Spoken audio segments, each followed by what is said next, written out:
Hello and welcome to Magnet Brains Hindi. मेरा नाम है अनिल पाटीदार। दोस्तों, आज के इस सेशन में हम लोग क्या सीखने वाले हैं। सबसे पहले तो मैं आपको बता दूं कि मैग्नेट ब्रेन्स एक ऐसा प्लेटफॉर्म है जो हर एक वीडियो बिल्कुल फ्री ऑफ कॉस्ट प्रोवाइड करता है। आप हमारी वेबसाइट magnetbrains.com पर जा सकते हैं और साथ ही साथ YouTube पर भी आप हमारे वीडियो फ्री ऑफ कॉस्ट देख सकते हैं। दोस्तों, आज के इस लेक्चर में हम लोग क्या सीखने वाले हैं। आज हम लोग बात करने वाले हैं कक्षा 8वीं के सामाजिक विज्ञान के अंतर्गत हमारा जो विषय है उसका नाम है इतिहास। और इतिहास में हम लोग आज पढ़ने वाले हैं चैप्टर नंबर 2। चैप्टर नंबर 2 का नाम क्या है? व्यापार से साम्राज्य तक कंपनी की सत्ता स्थापित होती है। तो व्यापार से साम्राज्य तक कंपनी की सत्ता स्थापित होती है। आज हम लोग इसकी चर्चा करने वाले हैं। चूंकि हम लोगों ने इससे पहले सब कुछ पढ़ चुके हैं, हम लोग आप भी जानते हैं कि एनसीईआरटी सॉल्यूशन आने वाला है। इसका मतलब हम लोग सारे के सारे कॉन्सेप्चुअल वीडियो पढ़ चुके हैं और शॉर्ट रिवीजन भी हो चुका है। हमने समझ लिया है कि व्यापार से साम्राज्य तक कंपनी की सत्ता की कहानी क्या है। हमने समझ लिया था कि कैसे एक व्यापारिक कंपनी भारत में धीरे धीरे व्यापार करते करते करते करते अचानक से सत्ता की ओर चली गई। तो हमने पूरी कहानी को समझा। इसमें बहुत सारे गवर्नर की कहानी, कुछ युद्धों के बारे में पढ़ा है। आज हम लोग बात करने वाले हैं एनसीईआरटी सॉल्यूशन के बारे में। तो ये एनसीईआरटी सॉल्यूशन क्या कहता है? आपके हर एक चैप्टर के पीछे कुछ क्वेश्चंस लिखे गए हैं। इन प्रश्नों के उत्तर आज हम लोग जानने का प्रयास करेंगे। पहले हम लोग प्रश्न को समझेंगे, पढ़ेंगे और आप भी इसको समझना और फिर कोशिश करना कि इसका उत्तर क्या हो सकता है। फिर उसके बाद हम लोग उत्तर पर चर्चा करेंगे। तो मेरे साथ बने रहिए। जब तक ये वीडियो आप देखें तब तक एक एक चीज़ पर आपका ध्यान होना चाहिए और आप अपना उत्तर भी मेंशन कर सकते हैं। हालांकि आप चाहे तो कमेंट सेक्शन में लिख करके या अपना फोटो अपने अलग से पेज में इसका आंसर लिख कर भी हमको भेज सकते हैं। तो दोस्तों, इससे क्या होगा, हम आपके आंसर को रेटिफाई कर देंगे कि भाई हाँ, आपने सही लिखा है नहीं लिखा, या आप हमारे उत्तर से बिल्कुल असहमत है या नहीं। तो सबसे पहले शुरू करते हैं पहला प्रश्न।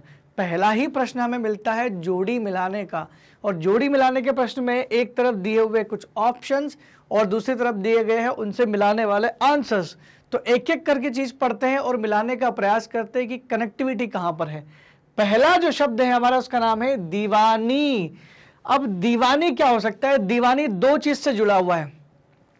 एक तो कानून से जुड़ा हुआ है और एक अधिकार से जुड़ा हुआ। अगर मैं आपसे बोलूं दीवानी अधिकार, तो आपका दिमाग जाना चाहिए राजस्व वसूल करने के अधिकार से।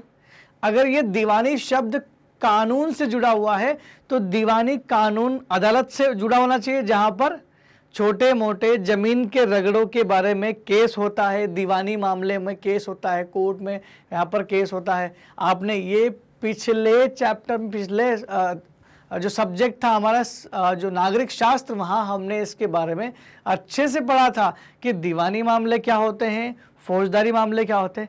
तो ये दीवानी शब्द लिख के कंफ्यूजन में डाल दिया है कि एक्चुअल में दीवानी है क्या, ये अधिकार है या कानून है। तो हम लोग ऑप्शन से थोड़ा सा इसको जज करने का प्रयास करते हैं। हमारा पहला ऑप्शन है टीपू सुल्तान।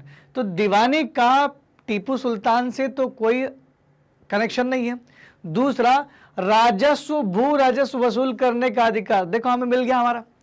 अगर ये कानून होता तो ये अदालतों से संबंधित होता, लेकिन मैंने बोला ना कि दीवानी अधिकार की अगर बात करेगा तो दीवानी अधिकार का मतलब होता है राजस्व वसूल करने का अधिकार।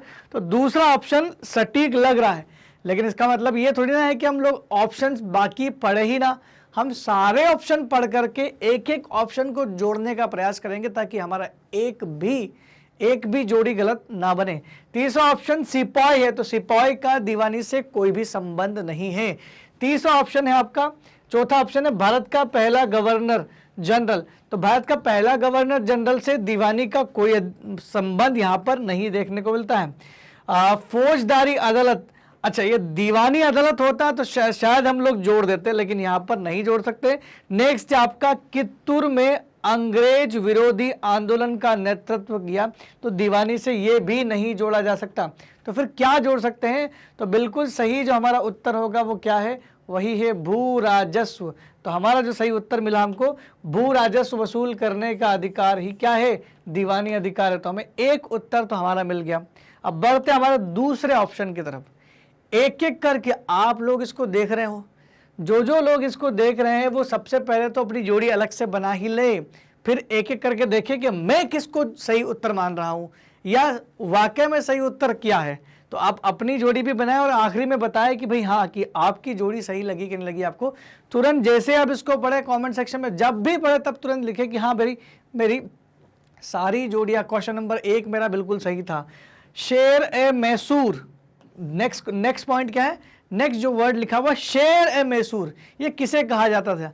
दोस्तों अगर आपने इस चैप्टर को अच्छे से पढ़ा है तो आपको जरूर पता होगा, हमने कहानी पढ़ी थी उस व्यक्ति की, मैसूर के सुल्तान की कहानी पढ़ी थी। और उस मैसूर के सुल्तान की कहानी में हमने पढ़ा था कि एक बार वो मैसूर का सुल्तान अपने फ्रांसीसी दोस्त के साथ शिकार करने के लिए गया था, और जब शेर अचानक उसके सामने आ गया तो उसकी बंदूक काम नहीं कर रही थी और उसकी कटार भी जमीन पर गिर गई थी।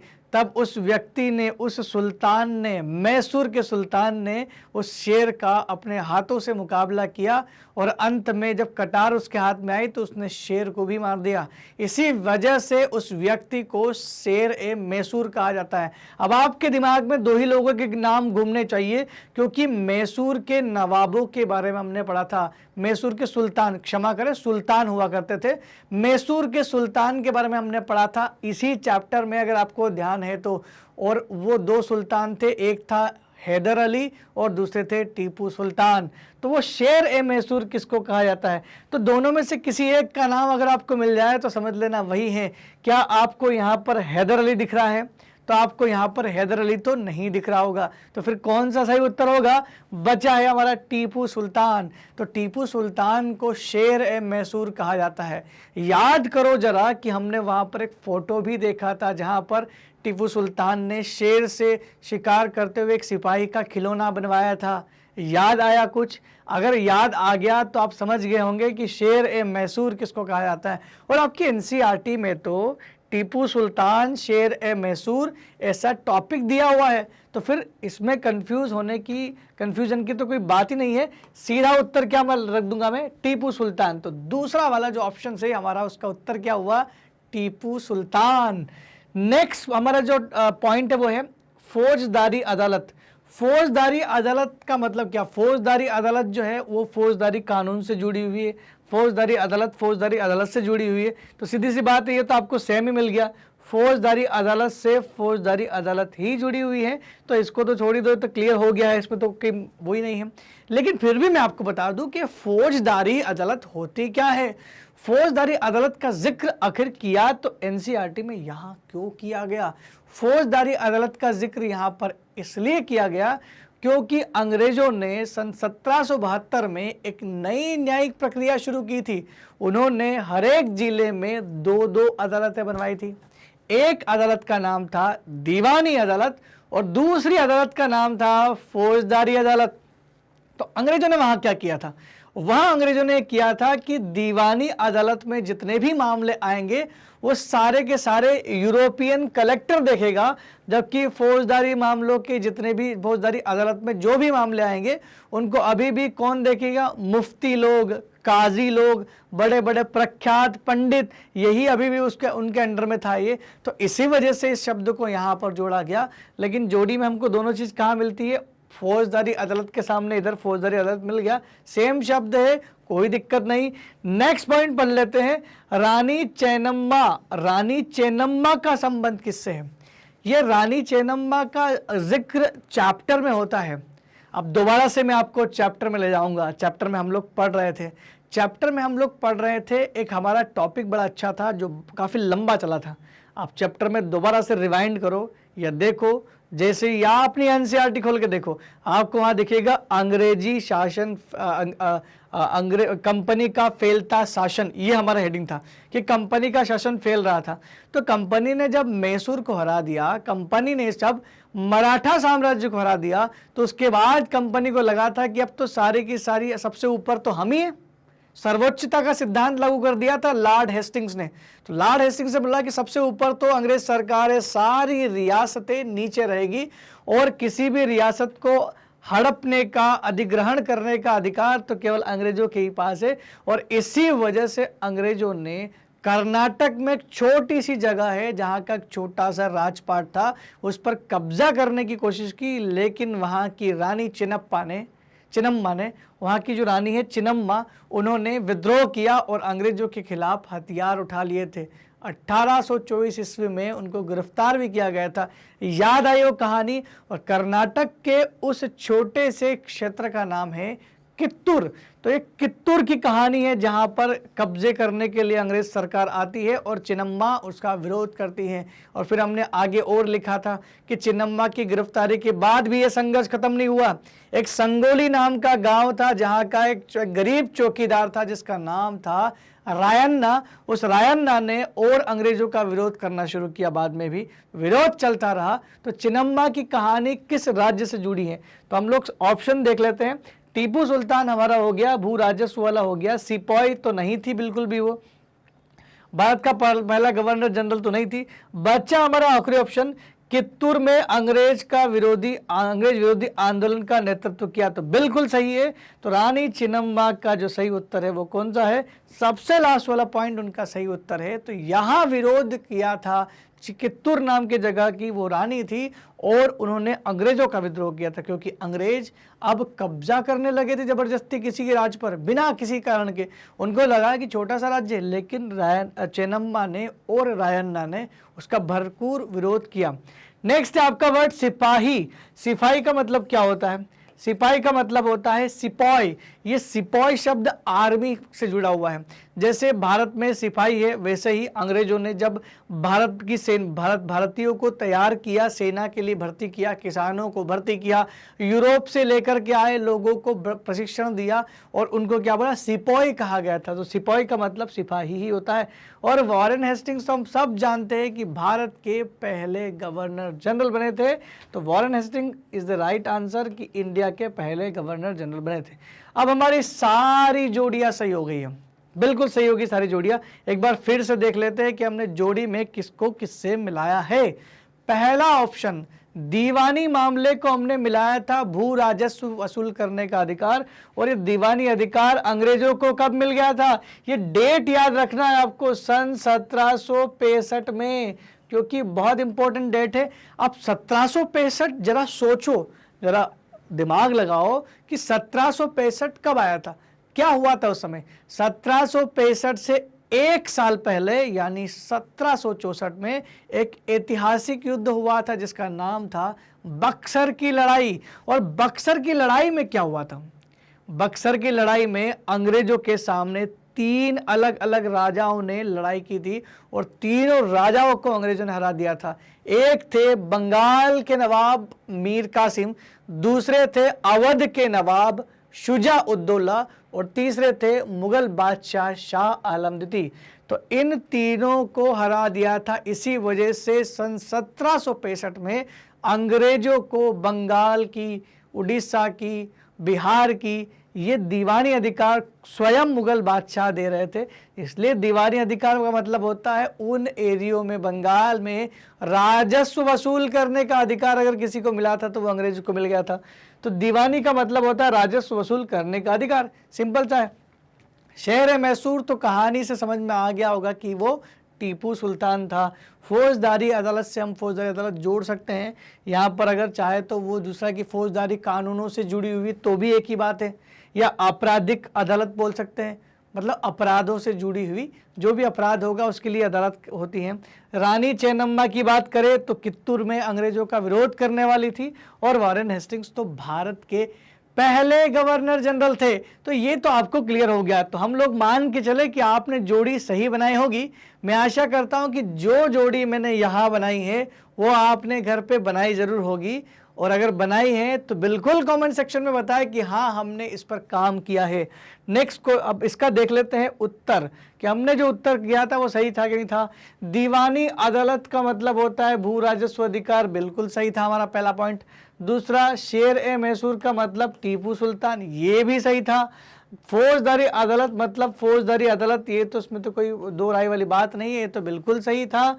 रानी चेन्नप्पा जो है वो कित्तूर में अंग्रेज विरोधी आंदोलन का नेतृत्व, तो ये तो बिल्कुल सही था कि भाई कित्तूर नाम की जगह पर रानी चेन्नम्मा ने जो है उसका विद्रोह किया था। सिपाही के सामने क्या लिखा है? सिपाही, सिपाही का मतलब सिपाही ही होता है। और वॉरेन हेस्टिंग्स जो है वो भारत के पहले गवर्नर जनरल थे, first governor general of India Warren Hastings. 1773 में इनको बनाया गया था, जब रॉबर्ट क्लाइव इंडिया छोड़ करके इंग्लैंड चले गए थे, तब वॉरेन हेस्टिंग्स साहब ने संभाला था मोर्चा, और इनने कंपनी के शासन को आगे फैलाने में काफ़ी हद तक बहुत बड़ी भूमिका निभाई थी। अब हम लोग दूसरे अगले क्वेश्चनों की तरफ बढ़ते हैं। हमारा नेक्स्ट क्वेश्चन है प्रश्न क्रमांक 2, जिसका नाम है खाली स्थान भरे। ये बड़ा इंटरेस्टिंग क्वेश्चन है, इसमें आपके पास ऑप्शंस भी नहीं, सीधा सीधा आपको उत्तर बताना है। आपको याद है तो बता पाओगे, नहीं तो नहीं बता पाएंगे। लेकिन आप कैसे नहीं बता पाएंगे? आपने चैप्टर पढ़ा है, हर एक चीज़ पढ़ी है, और मैं दोबारा से कहानी को रिवाइंड करवाऊंगा तो आपको आसानी से समझ में आ जाएगा कि ये क्या इसका उत्तर होगा। और सबसे पहले तो जैसे ही मैं क्वेश्चन पढ़ूंगा आपका उत्तर तो आ ही जाना चाहिए कि क्या राइट आंसर होगा क्वेश्चन नंबर 2 के क का। उसी समय आए तो मजा आएगा। पहला क्वेश्चन है क्वेश्चन नंबर क, बंगाल पर अंग्रेजों की जीत। देखिए, बंगाल पर अंग्रेजों की जीत की जंग से शुरू हुई। कौन सी जंग ऐसी थी जहां बंगाल पर अंग्रेजों की जीत हुई, या कहां ऐसा बोला गया था? एक शब्द याद रखना होगा आपको बार बार कि बंगाल पर अंग्रेजों ने सबसे बड़ी जीत हासिल की थी, या भारत में ही अंग्रेजों की सबसे बड़ी जीत थी। वो कौन सी जीत थी वो जिसके द्वारा अंग्रेजों ने बंगाल पर शासन तो किया ही किया, और उसी युद्ध को, उसी विजय को माना जाता है भारत में औपनिवेशिक शासन की शुरुआत। उसी वही काली रात थी जिसके बाद अंग्रेजी सत्ता पूरे देश में छाना शुरू हो गई थी। वो कौन सा युद्ध था? क्या वो बक्सर की लड़ाई थी, क्या वो प्लासी की लड़ाई थी, या वो पानीपत की लड़ाई थी? तो कुछ बहुत ही ऐतिहासिक लड़ाइयाँ लड़ी थी अंग्रेजों ने। लेकिन मैं आपको बता दूं, पानीपत की लड़ाई लड़ी गई थी 1761 में,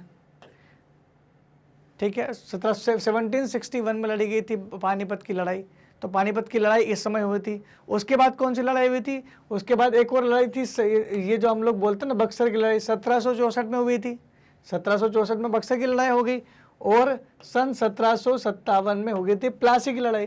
तो देखो, आज सारी की सारी लड़ाई बिल्कुल नज़दीक वाली है। लेकिन अगर मैं बोलूँ सबसे पहले जो हुई होगी वही तो शुरुआत थी, तो इसमें क्या बोलते हैं, जंग शुरू कहाँ से हुई? तो डेफिनेटली सबसे पहले ये युद्ध हुआ होगा जिसका नाम था प्लासी की लड़ाई, द बैटल ऑफ प्लासी। तो बैटल ऑफ प्लासी सबसे महत्वपूर्ण थी। तो पहले तो मैं आपको बता दूं कि ये प्लासी के युद्ध में ऐसा क्या हुआ था कि इसको सबसे बड़ी जीत मानी गई। क्यों? क्योंकि अभी तक अंग्रेजों ने भारतीय शासक के खिलाफ कभी भी लड़ाई नहीं छेड़ी थी। अंग्रेज सन 1600 से आए थे। सन 1600 ईस्वी में अंग्रेज इंडिया में आ गए थे, और इंडिया में कैप्टन हॉकिंस के नेतृत्व में हेक्टर नाम का जहाज इंडिया पहुंचा। सबसे पहले इंडिया पहुंचते से उन्होंने जहांगीर के दरबार में अर्जी दी और फरमान जारी करने के लिए एक अनुमति ले ली कि हमें व्यापार करना है। व्यापार के उद्देश्य से कंपनी आई थी, लड़ने के उद्देश्य से नहीं आई थी। तो व्यापार के उद्देश्य से आई। अब धीरे धीरे क्या हुआ, कंपनी ने सूरत में फैक्ट्री डाली, फिर साउथ इंडिया के मुसलीपट्टनम में गई, फिर साउथ से मतलब मद्रास वाले एरिया से होते हुए बंगाल की तरफ कूच कर गई, क्योंकि ऑलरेडी उनको साउथ में दूसरी शक्तियों से भिड़ना पड़ रहा था। पुर्तगाली उनके जो है काफ़ी बड़े कॉम्पिटिटर बन गए थे। इस वजह से उन्होंने दूसरा क्षेत्र ढूंढा जहां पर कोई कंपटीशन नहीं था, और वो था बंगाल। और बंगाल में जाकर के उन्होंने अंग्रेजों से, औरंगजेब से वहां पर कुछ फरमान ले आए और वहां पर बढ़िया आराम से अपनी किलेबंदी कर ली। लेकिन बंगाल के नवाब को ये नागवार गुजरा, क्योंकि बंगाल के जो नवाब थे मुर्शिद कुली खान या अलीवर्दी खान या सिराजुद्दौला, तो ये जितने भी 3 महान नवाब उस समय हुए थे बंगाल के, इन तीनों नवाबों ने विद्रोह करना शुरू किया अंग्रेजों का। और एक बार तो ऐसा हुआ कि अंग्रेजों ने स्वयं जाकर के औरंगजेब से भी लड़ाई लड़ ली थी, लेकिन औरंगजेब ने उनको हरा दिया था। उन्होंने सन 1686 ईस्वी में 1686 में उन्हें लड़ाई कर ली थी, और लड़ाई करने पर औरंगजेब ने उनको खदेड़ के बाहर निकाल दिया, सारी फैक्ट्रियों पर कब्जा कर लिया। लेकिन अंग्रेज़ों ने क्या किया, अंग्रेजों ने चापलूसी दिखाई और अंग्रेज आ करके शांति से माफ़ी मांग ली कि हमसे गलती हो गई, 1.5 लाख रुपए दिए और वापस से अधिकार ले लिए। और अधिकार तो ले लिया और औरंगजेब से ये भी अधिकार ले ले कि हम लोग फ्री में यहाँ पर व्यापार करेंगे। औरंगजेब ने बोला कि ठीक है, आप बंगाल में फ्री में व्यापार करिए। तो फिर बंगाल में फ्री व्यापार करो, औरंगजेब ने तो बोल दिया, लेकिन बंगाल के नवाब का तो राजस्व खत्म हो गया ना। तो बंगाल के नवाब में और अंग्रेजों में तनातनी चल रही थी। 1707 में औरंगजेब की मृत्यु हो गई। अब औरंगजेब की मृत्यु हो गई तो सीधी सी बात है, बंगाल के नवाब के ऊपर दबाव कम हो गया, क्योंकि औरंगजेब का दबाव था और अंग्रेज भी वेट कर रहे थे कि जैसे ही औरंगजेब जाए वैसे ही मुगलों पर भी हमला कर सकते हैं, क्योंकि उनका तो विचार था कि व्यापार को पूरे भारत में बढ़ाया जाए। तब तक भी व्यापार के बारे में सोच रहे थे, लेकिन फिर क्या हुआ, सिराजुद्दौला ने बोला कि हम आपको ऐसे फ्री में नहीं दे सकते, आपसे पैसे लेंगे। तो सिराजुद्दौला ने 30,000 सैनिकों के साथ कासिम बाजार पर हमला कर दिया और अंग्रेजों में ने जो फैक्ट्री लगाई थी हुगली नदी के पास में, उसको खत्म मतलब उस पर हमला कर दिया, ताला लगा दिया, अधिकारियों को गिरफ्तार कर दिया और बाकी अंग्रेजों को भगा दिया। एक द्वीप पर खड़े थे, वो वेट कर रहे थे, साउथ इंडिया से कोई उनकी सेना आने वाली थी, रॉबर्ट क्लाइव लेकर के आ रहा था। रॉबर्ट क्लाइव जब सेना लेकर के आए तो 1757 में सिराजुद्दौला और रॉबर्ट क्लाइव यानी अंग्रेजों के बीच में एक बड़ा ऐतिहासिक युद्ध होता है, जिसे प्लासी की लड़ाई के नाम से जाना जाता है। यह अंग्रेजों की सबसे बड़ी जीत थी और यही जंग की शुरुआत हो गई थी। लेकिन इसे सबसे बड़ी जीत कहना तो उचित होगा, लेकिन ये तो युद्ध था ही नहीं, ये तो छलावा था। क्यों? क्योंकि सिराजुद्दौला के साथ हुआ था धोखा और सिराजुद्दौला की सेना तो पहुंच ही नहीं पाई। सिराजुद्दौला के साथ में मीर जाफर एक उनका सेनापति था, उसको अंग्रेजों ने खरीद लिया था कि अगर सिराजुद्दौला को हटा देंगे तो आपको नवाब बनाएंगे, तो वो बिक गया था। इस वजह से सिराजुद्दौला को हार का सामना करना पड़ा। उस प्लासी के हार में अंग्रेजों ने अपनी पहली जीत देख ली कि हमने कैसे ही युद्ध जीता हो, लेकिन भारत भूमि पर हमारी पहली विजय थी और उसी विजय से अंग्रेजों का कॉन्फिडेंस जो है वो चरम पर था। उसके बाद तो पानीपत की लड़ाई जीत ली, बक्सर की लड़ाई जीत ली, फिर तो अंग्रेज को कोई रोकने वाला नहीं था, क्योंकि उनने बड़ी बड़ी हस्तियों को हरा दिया था। तो इसीलिए इसका आंसर क्या होगा, प्लासी की लड़ाई। समझ में आ गया आपको? तो पहले ही ऑप्शन जो है हमारा वो है प्लासी की लड़ाई। ख ऑप्शन की ओर जाते, एक एक करके हम लोग आराम से चैप्टर से कनेक्ट करेंगे ना, तो बेहतर तरीके से आपको उत्तर मिलेगा। क्वेश्चन नंबर ख क्या बोल रहा है इसका, हैदर अली और टीपू सुल्तान के शासक थे। कहाँ के शासक थे? तो ये तो बहुत ही सिंपल सा सवाल है, क्योंकि हैदर अली और टीपू सुल्तान ऐसे शासक थे जिन्होंने अंग्रेजों को 30 साल लगा दिए शासन स्थापित करने में। यानी अंग्रेज को 30 सालों तक हैदर अली से और टीपू सुल्तान से लड़ाई करनी पड़ी, जब जाकर के उन्होंने उनका शासन हासिल किया। और कहाँ ये लोग शासन करते थे? तो ये लोग शासन करते थे मैसूर, शेर मैसूर इसलिए तो बोलते थे उसको। तो मैसूर जो था वो वहाँ के शासक थे। हैदर अली भी था और टीपू सुल्तान भी था। सन 1767 से शुरू हुआ था युद्ध हैदर अली के साथ। 1767 वाले युद्ध में तो अंग्रेज हार गए। दूसरा युद्ध 1780 में किया, उसमें हैदर अली की मृत्यु हो गई, लेकिन टीपू सुल्तान ने मोर्चा संभाल लिया और वो युद्ध भी हार गए अंग्रेज। और उसके बाद क्या हुआ भाई, वो युद्ध भी हार गए। उसके बाद तीसरा युद्ध 1790 में हुआ, लेकिन टीपू सुल्तान गलती से हार गया, क्योंकि आपने चैप्टर में पढ़ा है, मैंने पढ़ाया है, ध्यान दो उस बात पर कि टीपू सुल्तान तीसरा युद्ध अंग्रेजों के खिलाफ क्यों हार गए थे 1790 का। इसलिए हार गए थे क्योंकि अंग्रेजों को सहायता मिल रही थी हैदराबाद के निज़ाम की। अंग्रेजों को सहायता मिल रही थी हैदराबाद के निज़ाम के साथ साथ मराठों की। तो मराठा साम्राज्य ने भी उनका काफ़ी साथ दिया था। इस वजह से टीपू सुल्तान को हार का सामना करना पड़ा, नहीं तो टीपू सुल्तान कभी हारते नहीं। और मैसूर जो था उनका राजपाट था, श्रीरंगपट्टनम उनकी राजधानी थी। तो आंसर क्या आएगा कि वो कहाँ राज करते थे? उनका आंसर आएगा मैसूर। तो मैसूर आज कहाँ है? अगर हम लोग मैसूर को आज के तारीख में देखें तो मैसूर कहाँ है?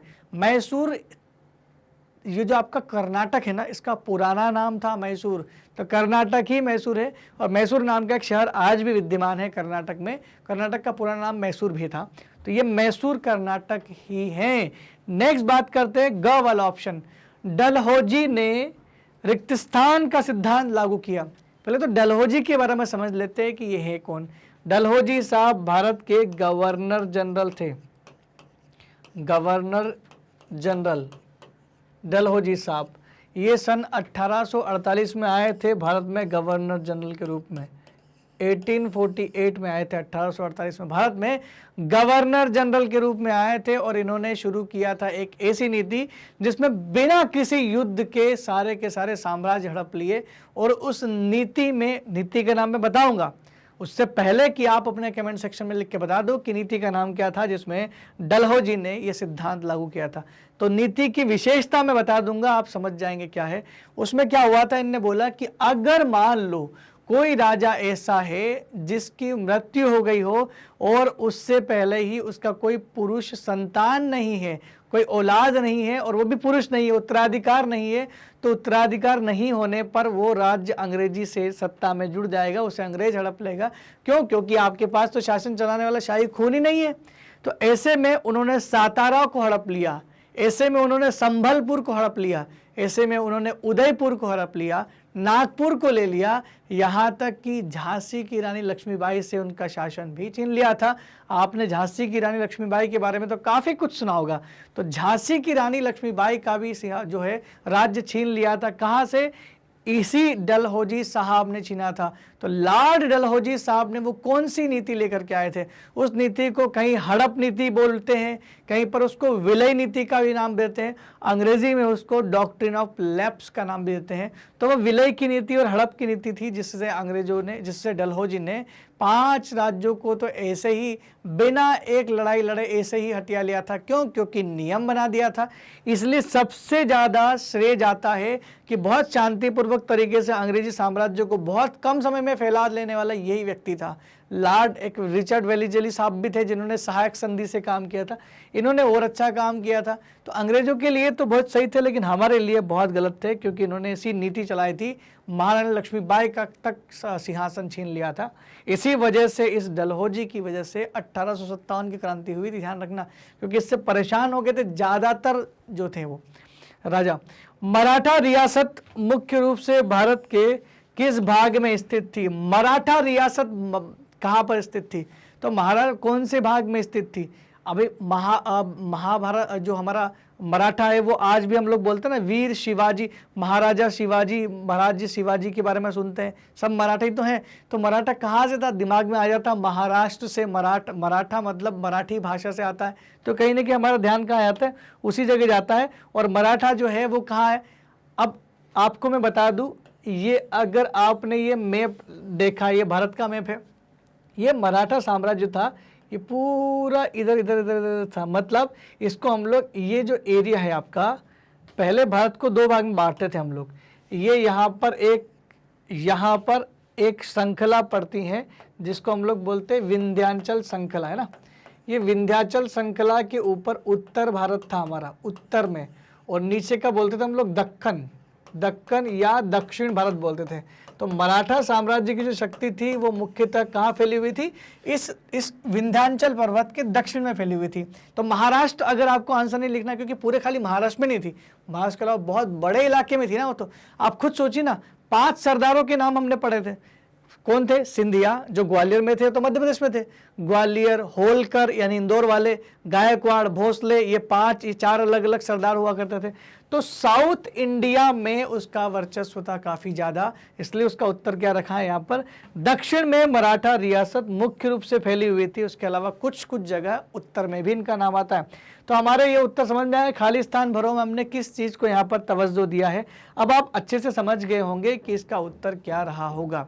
ठीक है दोस्तों, तो आगे बढ़ते हैं नेक्स्ट क्वेश्चन की ओर।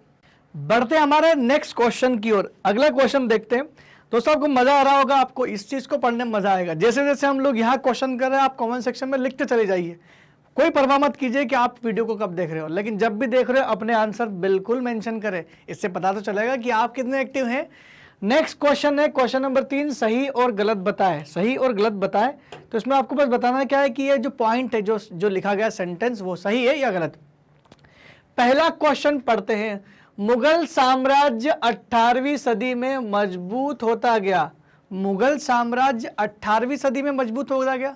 तो पहले तो मैं आपको बता दूं कि 18वीं सदी का मतलब क्या होता है। 18वीं सदी का मतलब होता है सन 1700 से लेकर के 1799, ये चला था 18वीं सदी। और ये बोल क्या रहे हैं कि मुगल साम्राज्य 18वीं सदी में मजबूत होता गया था। तो मैं आपको बता दूं कि मुगल साम्राज्य का जो सबसे प्रतापी राजा था, सबसे प्रतापी यानी सबसे खतरनाक राजा जिनको मानते थे, सबसे बड़े एम्पायर के राजा थे, उनका नाम था औरंगजेब, है ना, सबने नाम सुना है औरंगजेब साहब। ये औरंगजेब साहब जो थे ये मुगल बादशाह थे और औरंगजेब सबसे पावरफुल थे उस समय। और ये औरंगजेब की मृत्यु हुई थी सन 1707 में और जैसे ही मृत्यु हुई मुगल हो गए कमजोर। मुगल क्या पड़ गए? कमजोर पड़ गए। अब जब मुगल कमजोर पड़ गए तो ये लाइन गलत बोल रही है ना कि मुगल साम्राज्य 18वीं सदी में मजबूत होता गया था। ये तो वेट ही कर रहे थे अंग्रेज और बादशाह और नवाब ऑफ बंगाल कि कब औरंगजेब साहब ऊपर निकले और जैसे ही ये ऊपर जाए वैसे ही हम लोग ताकतवर हो जाएंगे। अगर वाकई में ये सेंटेंस सही होता कि 18वीं शताब्दी में मुगल मजबूत हो रहे थे तो फिर 1764 के बक्सर के युद्ध में मुगल सरकार, मुगल जो बादशाह थे वो दो अलग अलग नवाबों के साथ युद्ध करने के बाद भी हार गए। तो फिर कहाँ का मजबूत था? मजबूत अगर कोई था तो अकबर थे, मजबूत अगर मुगल में कोई थे तो औरंगजेब थे जिन्होंने अच्छी अच्छी लड़ाइयाँ लड़ी है और लड़ाइयों में हार का सामना नहीं किया कभी, वो थे मुगल। तो मुगल 16वीं शताब्दी में बहुत मजबूत थे। मुगल 16वीं में 15वीं में ये काफ़ी 16वीं 15वीं में काफ़ी 17वीं में मजबूत थे, 17वीं में मजबूत थे और 16वीं मजबूत थे। लेकिन अगर आप 18वीं की बात करोगे तो नहीं थे, क्योंकि 18वीं शताब्दी में तो इनका डिक्लाइनेशन हो गया था, मतलब पतन की ओर पतन हो ही गया था लगभग मान के चलो, क्योंकि नाम मात्र के मुगल शासक थे। तो गलत है ये पहला आंसर। तो इसका जो ऑप्शन आएगा वो क्या है? गलत है, क्योंकि सही हमें पता है। नेक्स्ट है English east India company Bharat के साथ व्यापार करने वाली एकमात्र यूरोपीय कंपनी थी। एकमात्र यूरोपीय कंपनी थी। क्या ये सेंटेंस सही है? कमेंट सेक्शन में तो लिखोगे ही आप, लेकिन जरा सोचो क्या ये सेंटेंस सही है? क्या अकेली ईस्ट इंडिया कंपनी इंडिया में आई थी? तो मैं आपको बता दूं कि लंदन से तो एक ही आई थी, लेकिन क्वेश्चन ये बोल रहा है कि भारत के साथ व्यापार करने वाली अकेली यूरोपियन कंपनी थी, तो बिल्कुल नहीं थी। इंग्लैंड से एक कंपनी आई थी ईस्ट इंडिया कंपनी, महारानी एलिजाबेथ प्रथम से चार्टर लेकर के, लेकिन उसके साथ उससे पहले हमारे देश में यूरोपीय ताकतें आ चुकी थी। 1498 में वास्को डिगामा भारत आए थे। वास्को डिगामा तो ऑलरेडी भारत आ गए थे। अंग्रेजों के पहुंचने से पहले पुर्तगाली लोग भारत में आ चुके थे। अंग्रेज आए उसके 2 साल बाद हॉलैंड वाले लोग डच 1602 ईस्वी में आ गए। डचों के बाद सबसे आखिरी में फ्रांसीसी लोग भी तो भारत में आए। तो ये कैसे कह सकते हैं कि केवल ईस्ट इंडिया कंपनी इंडिया में आई थी? तो ये सेंटेंस बिल्कुल गलत है। ईस्ट इंडिया कंपनी के अलावा 3 और देश थे जो इंडिया में आए थे। हालांकि कई जगह डेनमार्क का भी नाम मिलता है, स्पेन का भी नाम मिलता है, लेकिन हम लोग मोटे तौर पर चार कंपनियों की बात करते हैं। अंग्रेज कंपनी, पोर्तुगीज कंपनी, उसके अलावा डच कंपनी और फ्रेंच कंपनी। ये 4 कंपनियों ने काफ़ी समय तक इंडिया में राज किया और सबसे ज़्यादा तो अंग्रेजों ने किया। लेकिन ये कहना है कि खाली इंग्लिश कंपनी आई थी तो गलत था। ये सेंटेंस भी क्या होगा आपका? गलत हो गया। शायद ऐसा लग रहा है कि सारे के सारे क्वेश्चन सेंटेंस ही गलत डाले हैं। तो दूसरा वाला ऑप्शन भी क्या हो गया? ये भी गलत हो गया। तीसरा ऑप्शन है हमारा, तीसरा सेंटेंस है महाराजा रणजीत सिंह पंजाब के राजा थे। ये तो सही है, इसमें तो कोई दो राय की बात नहीं। महाराजा रणजीत सिंह जिन्होंने अंग्रेजों की दाल नहीं गलने दी, शब्द आता था कि जब अंग्रेज उत्तर की ओर जा रहे थे, अंग्रेज ने क्या किया? पहले तो साउथ इंडिया कब्जा कर लिया, मैसूर कब्जा कर लिया, मराठा कब्जा कर लिया, बड़ी बड़ी शक्तियां कब्जा कर ली। तब बाद में अंग्रेजों को लगा भाई यार उत्तर की ओर देखो, क्योंकि उनको डर था।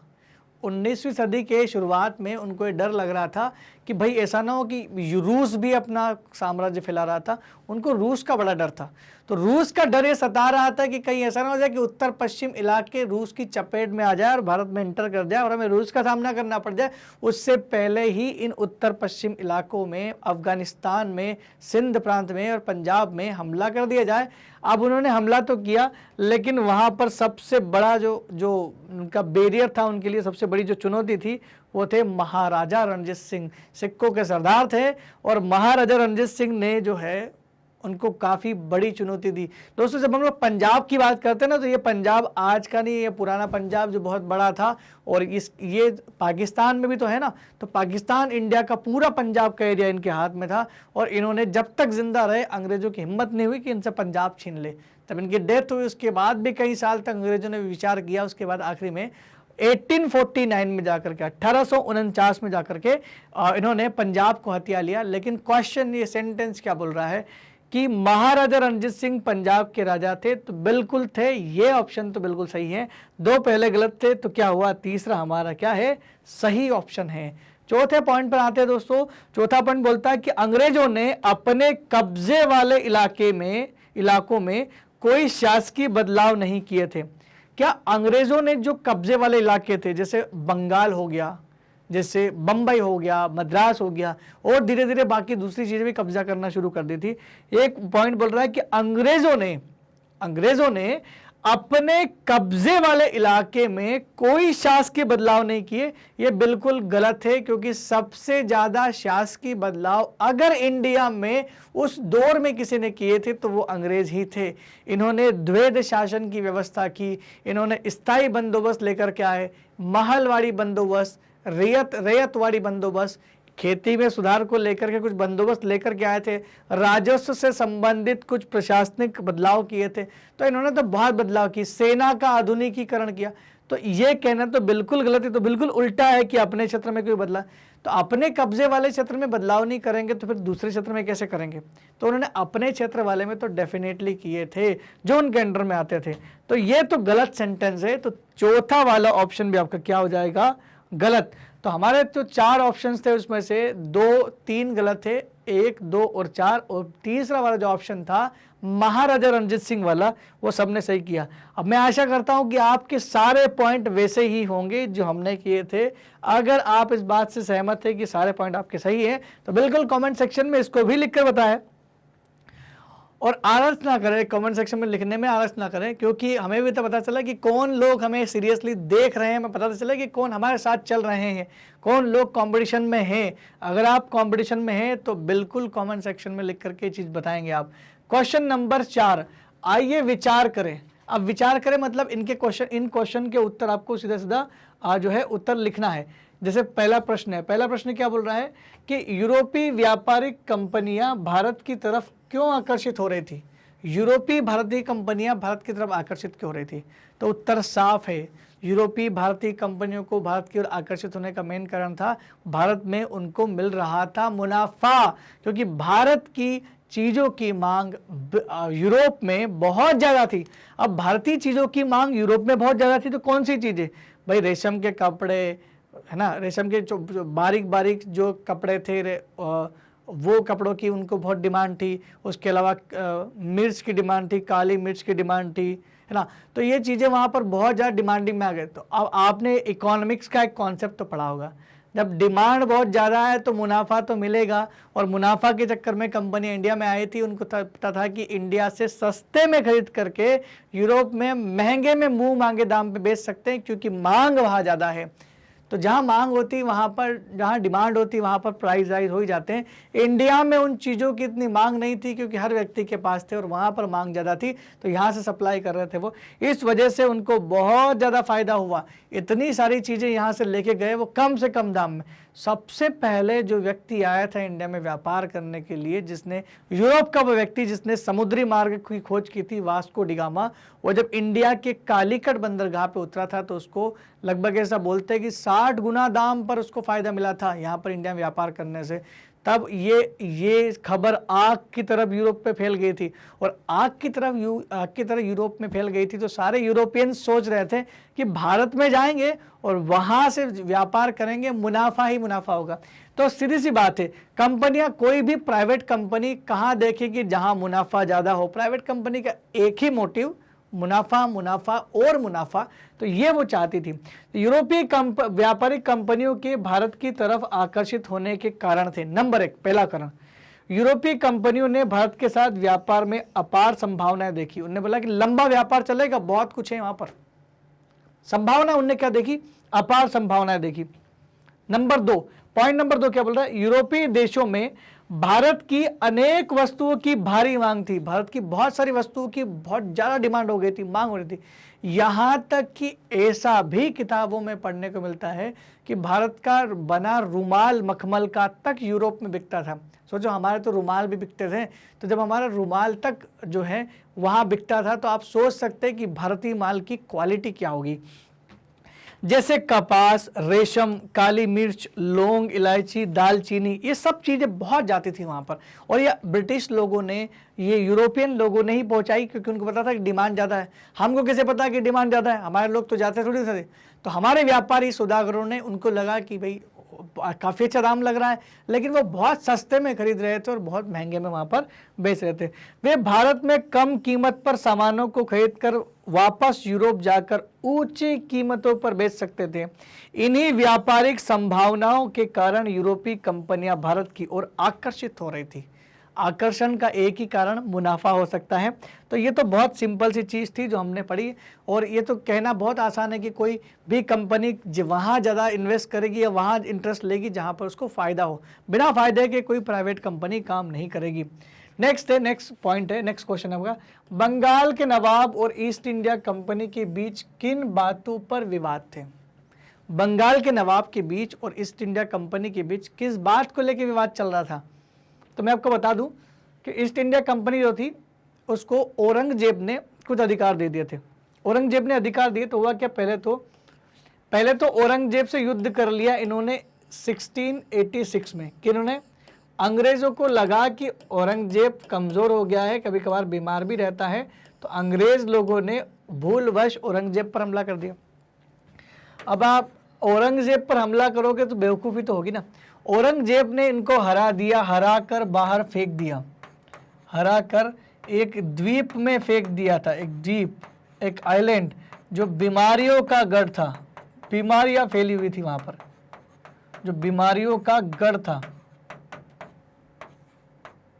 बीमारियों का गढ़ था, बीमारियों के गढ़ में जाके फेंक दिया इनको। बड़ी मुश्किल से जान बचा के कुछ अंग्रेज सिपाही आए, लेकिन वो सिपाही जो बच करके आए उन्होंने ये बात, उनको पता थी कि आगे जाकर के औरंगजेब का शासन तो छीनना ही है। हुआ ये कि उनको भगा दिया। अब अंग्रेजों को बड़ी अच्छी आदत थी, उनको पता था कि भारत के राजा बड़े महान हैं, इनके सामने झुक जाओ, इनकी बड़ाई कर दो, इनकी गुणगान कर दो तो ये भावुक हो जाते हैं।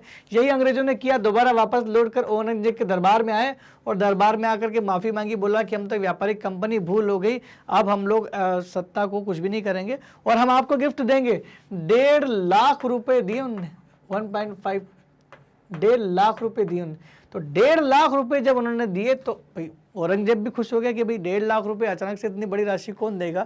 तो 1.5 लाख रुपए में औरंगजेब साहब जो है वो खुश हो गए। और औरंगजेब साहब और उसके अलावा औरंगजेब के जो कुछ लोग थे, जो अधिकारी थे, राजस्व अधिकारी, भ्रष्ट, उनको घूस दे करके वहाँ से अधिकार भी ले लिया, कुछ बंगाल में अधिकार ले लिए। और औरंगजेब को इस बात के लिए मना भी लिया 1.5 लाख रुपये दे करके कि भाई बंगाल में हमें फ्री ऑफ कॉस्ट व्यापार करने का अधिकार दिया जाए, बस हम कुछ नहीं चाहते, हम कभी आपसे नहीं लड़ेंगे। औरंगजेब ने बोला ठीक है ले लो, कोई दिक्कत नहीं। तो औरंगजेब ने अधिकार दे दिया।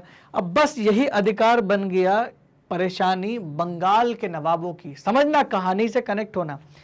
ये जो अधिकार अंग्रेजों को दिया था ना औरंगजेब ने कि आप फ्री में बिना शुल्क चुकाए व्यापार कर सकते हो। अब यार इतनी बड़ी कंपनी व्यापार कर रही है और शुल्क नहीं देगी तो शुल्क से नुकसान औरंगजेब को तो कुछ नहीं हो रहा है, क्योंकि वो तो पैसे लेके बैठे हुए हैं। अब नुकसान किसको हो रहा है? बंगाल की भूमि पर हो रहा है। तो बंगाल के नवाबों के राजस्व में काफी नुकसान हुआ था।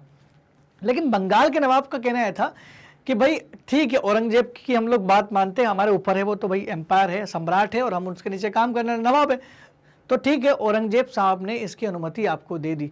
लेकिन औरंगजेब ने तो कंपनी को निःशुल्क व्यापार करने की अनुमति दी थी। ये कंपनी के जो निजी लोग अलग से व्यापार कर रहे थे, अफसर लोग ज्यादा व्यापार ये कर रहे थे, ये लोगों ने भी मना कर दिया कि हम भी शुल्क नहीं देंगे।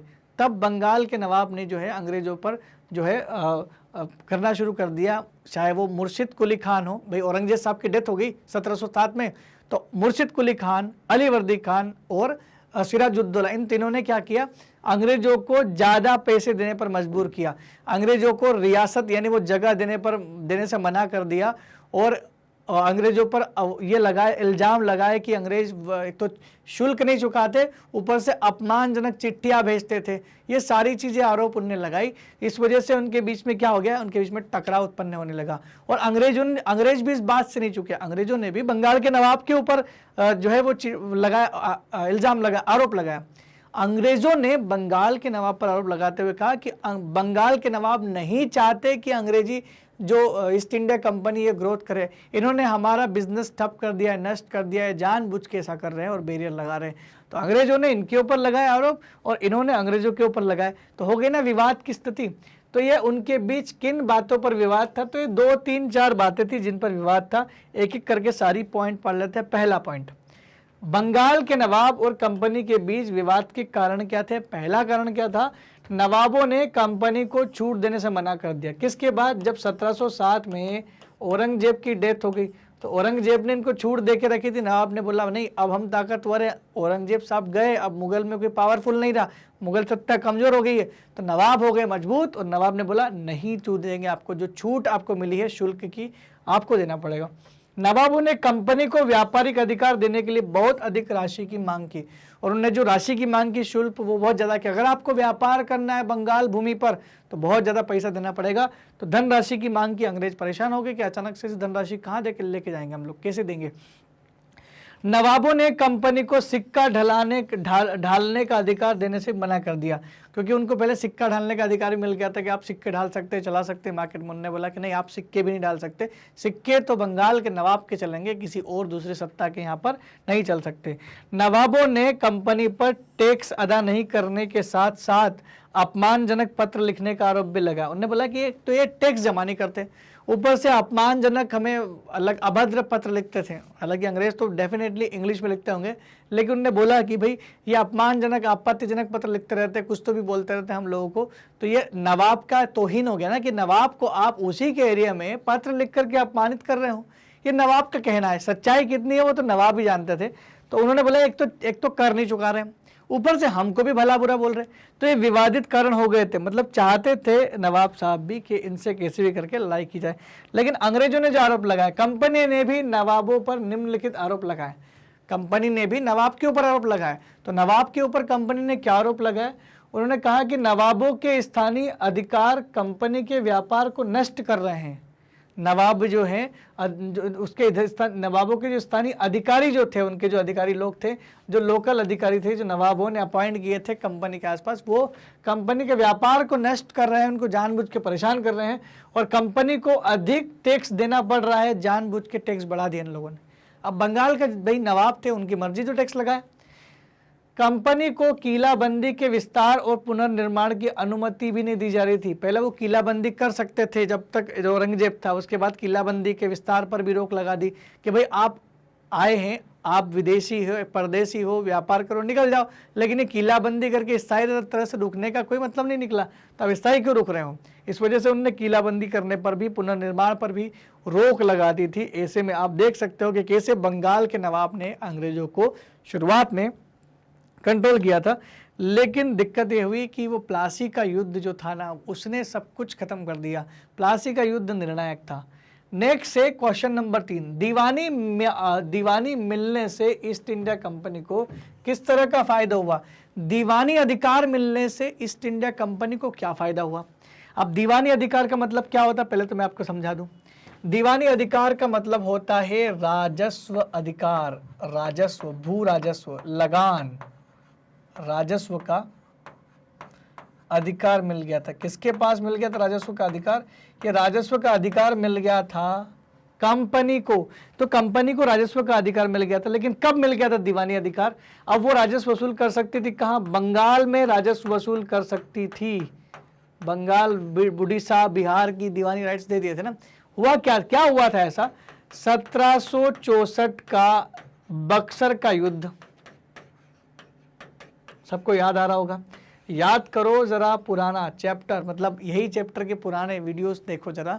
ये देखे नहीं है तो मैं रिवाइंड करा दूं, अगर पढ़े नहीं है तो दोबारा पढ़ना, क्योंकि एक बार तो वो युद्ध पढ़ना पड़ेगा। 1764 में बक्सर की लड़ाई हुई।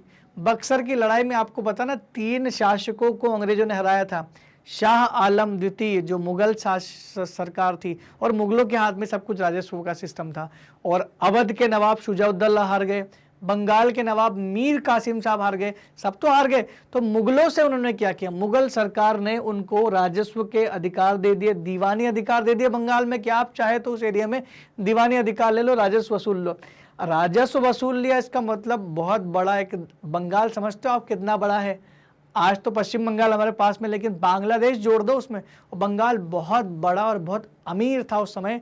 तो बंगाल का बहुत बड़ा विशाल भंडार इनके पास में आ गया। तो अंग्रेजों को फायदा क्या हुआ इससे? फायदा ये हुआ कि पहले अंग्रेज इंडिया से जब भी कोई चीज खरीदते थे तो उसके लिए पैसा तो बाहर से मंगाना पड़ता था ना, भाई इंडिया से चीज खरीदना है तो कहाँ से लाओगे पैसा, और उनके सैनिकों का, लोगों का खर्चा चलाना है, मेंटेनेंस निकालना है कंपनी का, तो कहाँ से निकालेंगे, बाहर से पैसा मंगाएंगे ना।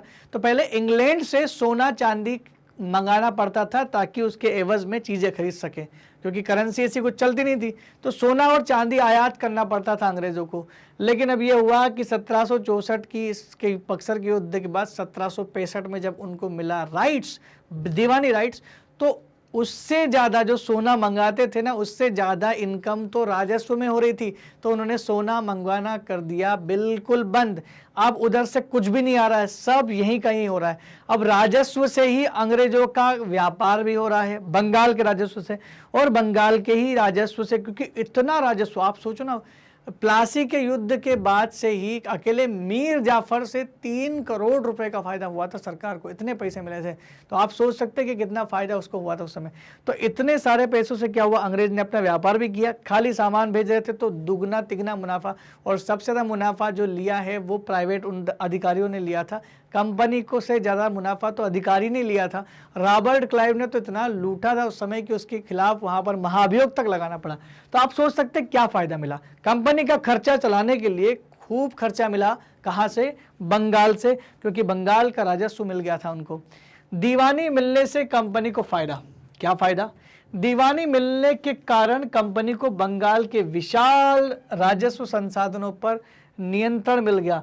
बंगाल के विशाल राजस्व संसाधन पर किसको नियंत्रण मिल गया, कंपनी को। मैंने अभी ये बताया, इतना बड़ा हिस्सा है तो कितना राजस्व होगा उसका। दूसरा पॉइंट, कंपनी भारत से ज्यादातर वस्तुएं ब्रिटेन से लाए गए सोने और चांदी के बदले खरीदती थी। मैंने भी ये बताया आपको कि कंपनी जब चीजें खरीदती थी तो सोना चांदी वहां से लाना पड़ता था, क्योंकि पैसे तो पे करना पड़ेगा ना भारत के व्यापारियों को। लेकिन अब उसे ब्रिटेन से सोना चांदी लाने की आवश्यकता ही नहीं रही, क्योंकि इतना बड़ा विशाल राजस्व संसाधन हमारे उनके नियंत्रण में था। अब कंपनी भारत से होने वाले लाभ से अपने खर्च चला सकती थी। सूती रेशम कपड़ा खरीदना, अपनी सेना के खर्चे की पूर्ति करना, और कलकत्ता में किले और दफ्तरों के निर्माण का खर्च वहीं से उठ रहा था। आप सोच सकते हो कि कितना खर्चा वो कहाँ से उठा रहे थे। आप सोच सकते हो कि कितना खर्चा वो उठा रहे थे, हर जगह से उठा रहे थे। तो इतना ज्यादा अमाउंट मिला होगा तभी तो उन्होंने किलों के निर्माण में भी पैसे हमसे लिए, उन्होंने चीजें खरीदने के लिए भी पैसे, हमारी ही चीज खरीदने के लिए हमसे ही पैसे ले रहे। ये तो फर्ज करो वैसा हो गया कि आप एक दुकानदार हैं, आप कुछ चीज बेच रहे हो और कोई व्यक्ति खरीदने के लिए आया, सबसे पहले तो उसने बोला कि लाओ पैसे दो, तो आप ही से पैसा लिया और फिर आपको फिर पैसा देकर सामान भी ले लिया, तो आपको तो नुकसान है ना, और वो भी कम कीमत में। तो आप ही से पैसे लेकर आप ही से सामान खरीद लिया, और ये तो इसको औपनिवेशिक शासन नहीं बोले तो और क्या बोलेंगे। तो हमारे देश में ये अंग्रेजों का इस तरह का शासन चलता था। तो उस समय तक अंग्रेजों के पास दीवानी अधिकार थे, तो इससे ये अंग्रेजों को फायदा हो गया था। नेक्स्ट क्वेश्चन है क्वेश्चन नंबर 4, इसी रो में जो चौथा क्वेश्चन है वो क्या बोलता है, east India company Tipu Sultan को खतरा क्यों मानती थी। टीपू सुल्तान ने ऐसा क्या किया था। तो आइए समझते हैं टीपू बाबा के बारे में, टीपू सुल्तान के बारे में, कि टीपू सुल्तान ने क्या एक्चुअल में किया था। टीपू सुल्तान, इस बात पर तो कोई दो राय नहीं कि टीपू सुल्तान मैसूर के शेर ए सुल्तान ए शेर कहा जाते हैं, या शेर ए मैसूर कहा जाते हैं, क्योंकि वो शेर जैसे थे और इतने मजबूत राजा थे कि शायद मैसूर में कभी इतना महान राजा हुआ ही नहीं होगा। तो हैदर अली के बाद टीपू सुल्तान सन 1782 में राजा बने, 1782 में राजा बने, और 1782 के बाद 1784 तक एक युद्ध चल रहा था उस समय, उसमें अंग्रेजों को हरा दिया था इनने। तो अंग्रेजों को हरा दिया तो टीपू को सब मान गए थे कि बहुत महान राजा होगा जिन्होंने अंग्रेजों को हराया है। तो टीपू सुल्तान क्यों खतरा बन गया था? क्योंकि टीपू सुल्तान ने क्या किया, अंग्रेज एक मालाबार तट था साउथ में, मालाबार तट आज की तारीख में केरला में आता है। मालाबार तट जो है ये मैसूर के अंडर में था और मालाबार तट से अंग्रेज बहुत सारी चीज़ों का व्यापार करते थे, चंदन की लकड़ी भेज रहे थे, काली मिर्च का व्यापार कर रहे थे। तो अंग्रेज लोग मालाबार तट से व्यापार कर रहे थे और उसी व्यापार पर रोक, उस निर्यात पर रोक लगा दी थी टीपू सुल्तान ने, क्योंकि उसको लगा कि अंग्रेजों को तो यहाँ पर रोकना पड़ेगा, तो उसने इन पर रोक लगा दी। साथ ही साथ उन्होंने ऐसे लोगों से दोस्ती कर ली, किसने? टीपू सुल्तान ने, जो अंग्रेजों के दुश्मन थे, फ्रांसीसियों से घनिष्ठ मित्रता बनाई थी। और इसी वजह से अंग्रेजों को टीपू सुल्तान से अपनी राजनीतिक और आर्थिक रूप से दोनों तरफ से खतरा महसूस होने लगा था, क्योंकि टीपू सुल्तान पूरी तरह से उनके खिलाफ हो गया था। तो इसलिए टीपू सुल्तान उनके लिए खतरा बन गया था। तो पहली बात, टीपू सुल्तान कंपनी के लिए खतरा क्यों बन गया था? तो पहला पॉइंट, मालाबार तट पर होने वाले व्यापार मैसूर रियासत के नियंत्रण में था, जहां कंपनी काली मिर्च, इलायची खरीदती थी और टीपू सुल्तान ने अपनी रियासतों के बंदरगाह में होने वाले निर्यात को रोक लगा दी। उन्हें रोक दिया, निर्यात नहीं कर सकते अब यहाँ से कोई भी चीज़, आप बना हमसे पूछे या हमको टैक्स देना पड़ेगा। टीपू सुल्तान ने स्थानीय सौदागरों को भी बोल दिया, जो वहाँ के लोकल सौदागर थे, जो अंग्रेजों को काली मिर्च, चंदन की लकड़ी सब कुछ बेचते थे, तो ये बोला कि भाई आप सौदागर को बोला कंपनी के साथ कोई व्यापार नहीं करेगा, आपको व्यापार करना है तो फ्रांसीसियों से करो। तो अंग्रेजों के खिलाफ हो गया एकदम से। तो वो टीपू सुल्तान ने भारत में रहने वाले फ्रांसीसी व्यापारियों से घनिष्ठ संबंध स्थापित किए। फ्रांसीसी तो उनके बहुत घनिष्ठ दोस्त थे, एक फ्रांसीसी तो उनका बहुत अच्छा मित्र था जिनके साथ वो शिकार पे जाते थे। यहाँ तक कि टीपू सुल्तान ने तो एक युद्ध में फ्रांस से सेना भी मंगा ली थी अंग्रेजों से लड़ने के लिए, लेकिन वो टाइम पे नहीं पहुंच पाई, इसलिए टीपू सुल्तान की मृत्यु हो गई थी। तो उन्होंने क्या किया, टीपू सुल्तान ने भारत में रहने वाले फ्रांसीसी लोग व्यापारियों से घनिष्ठ संबंध स्थापित किए और उनकी मदद से अपनी सेना का आधुनिकीकरण भी किया, सेना को मजबूत कर लिया।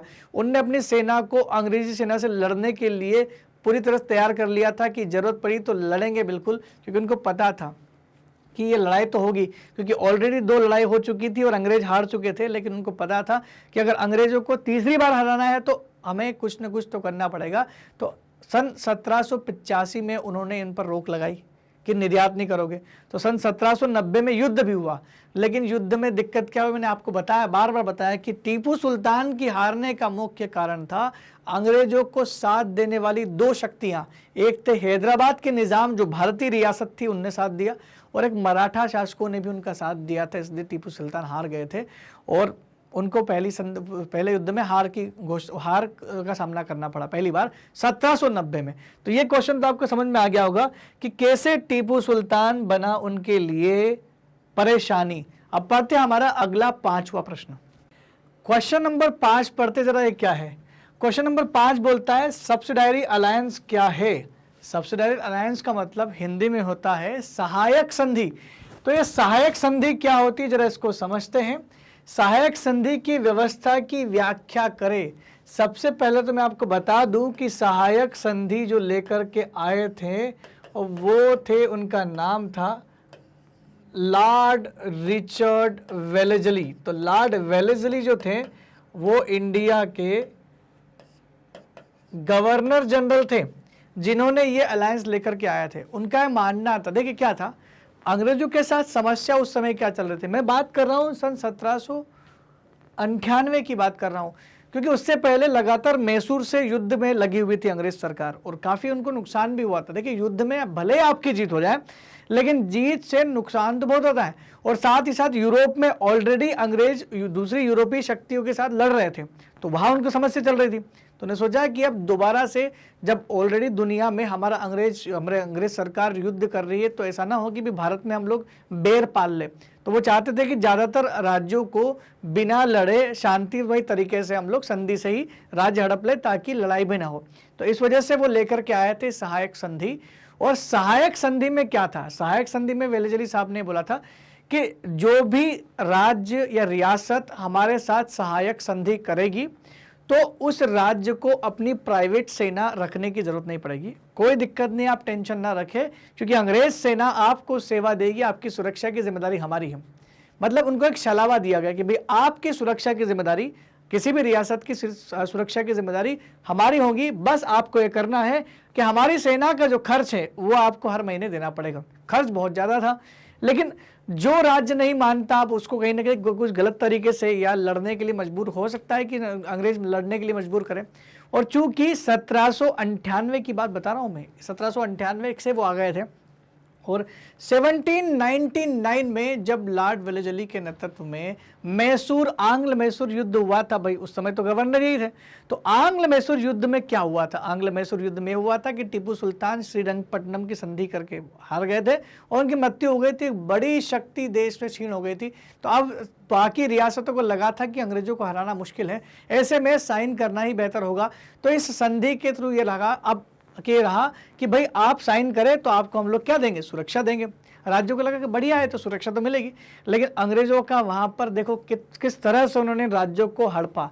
उसने सिस्टम क्या बनाया कि अगर मान लो आप किसी भी वजह से हमारा हिस्सा देने से, मतलब हमारा खर्चा देने से चूक जाते हो, पैसा देने से चूक जाते हो, तो उतना ही खर्चे वाला राजस्व वाला इलाका आपको हमें देना पड़ेगा।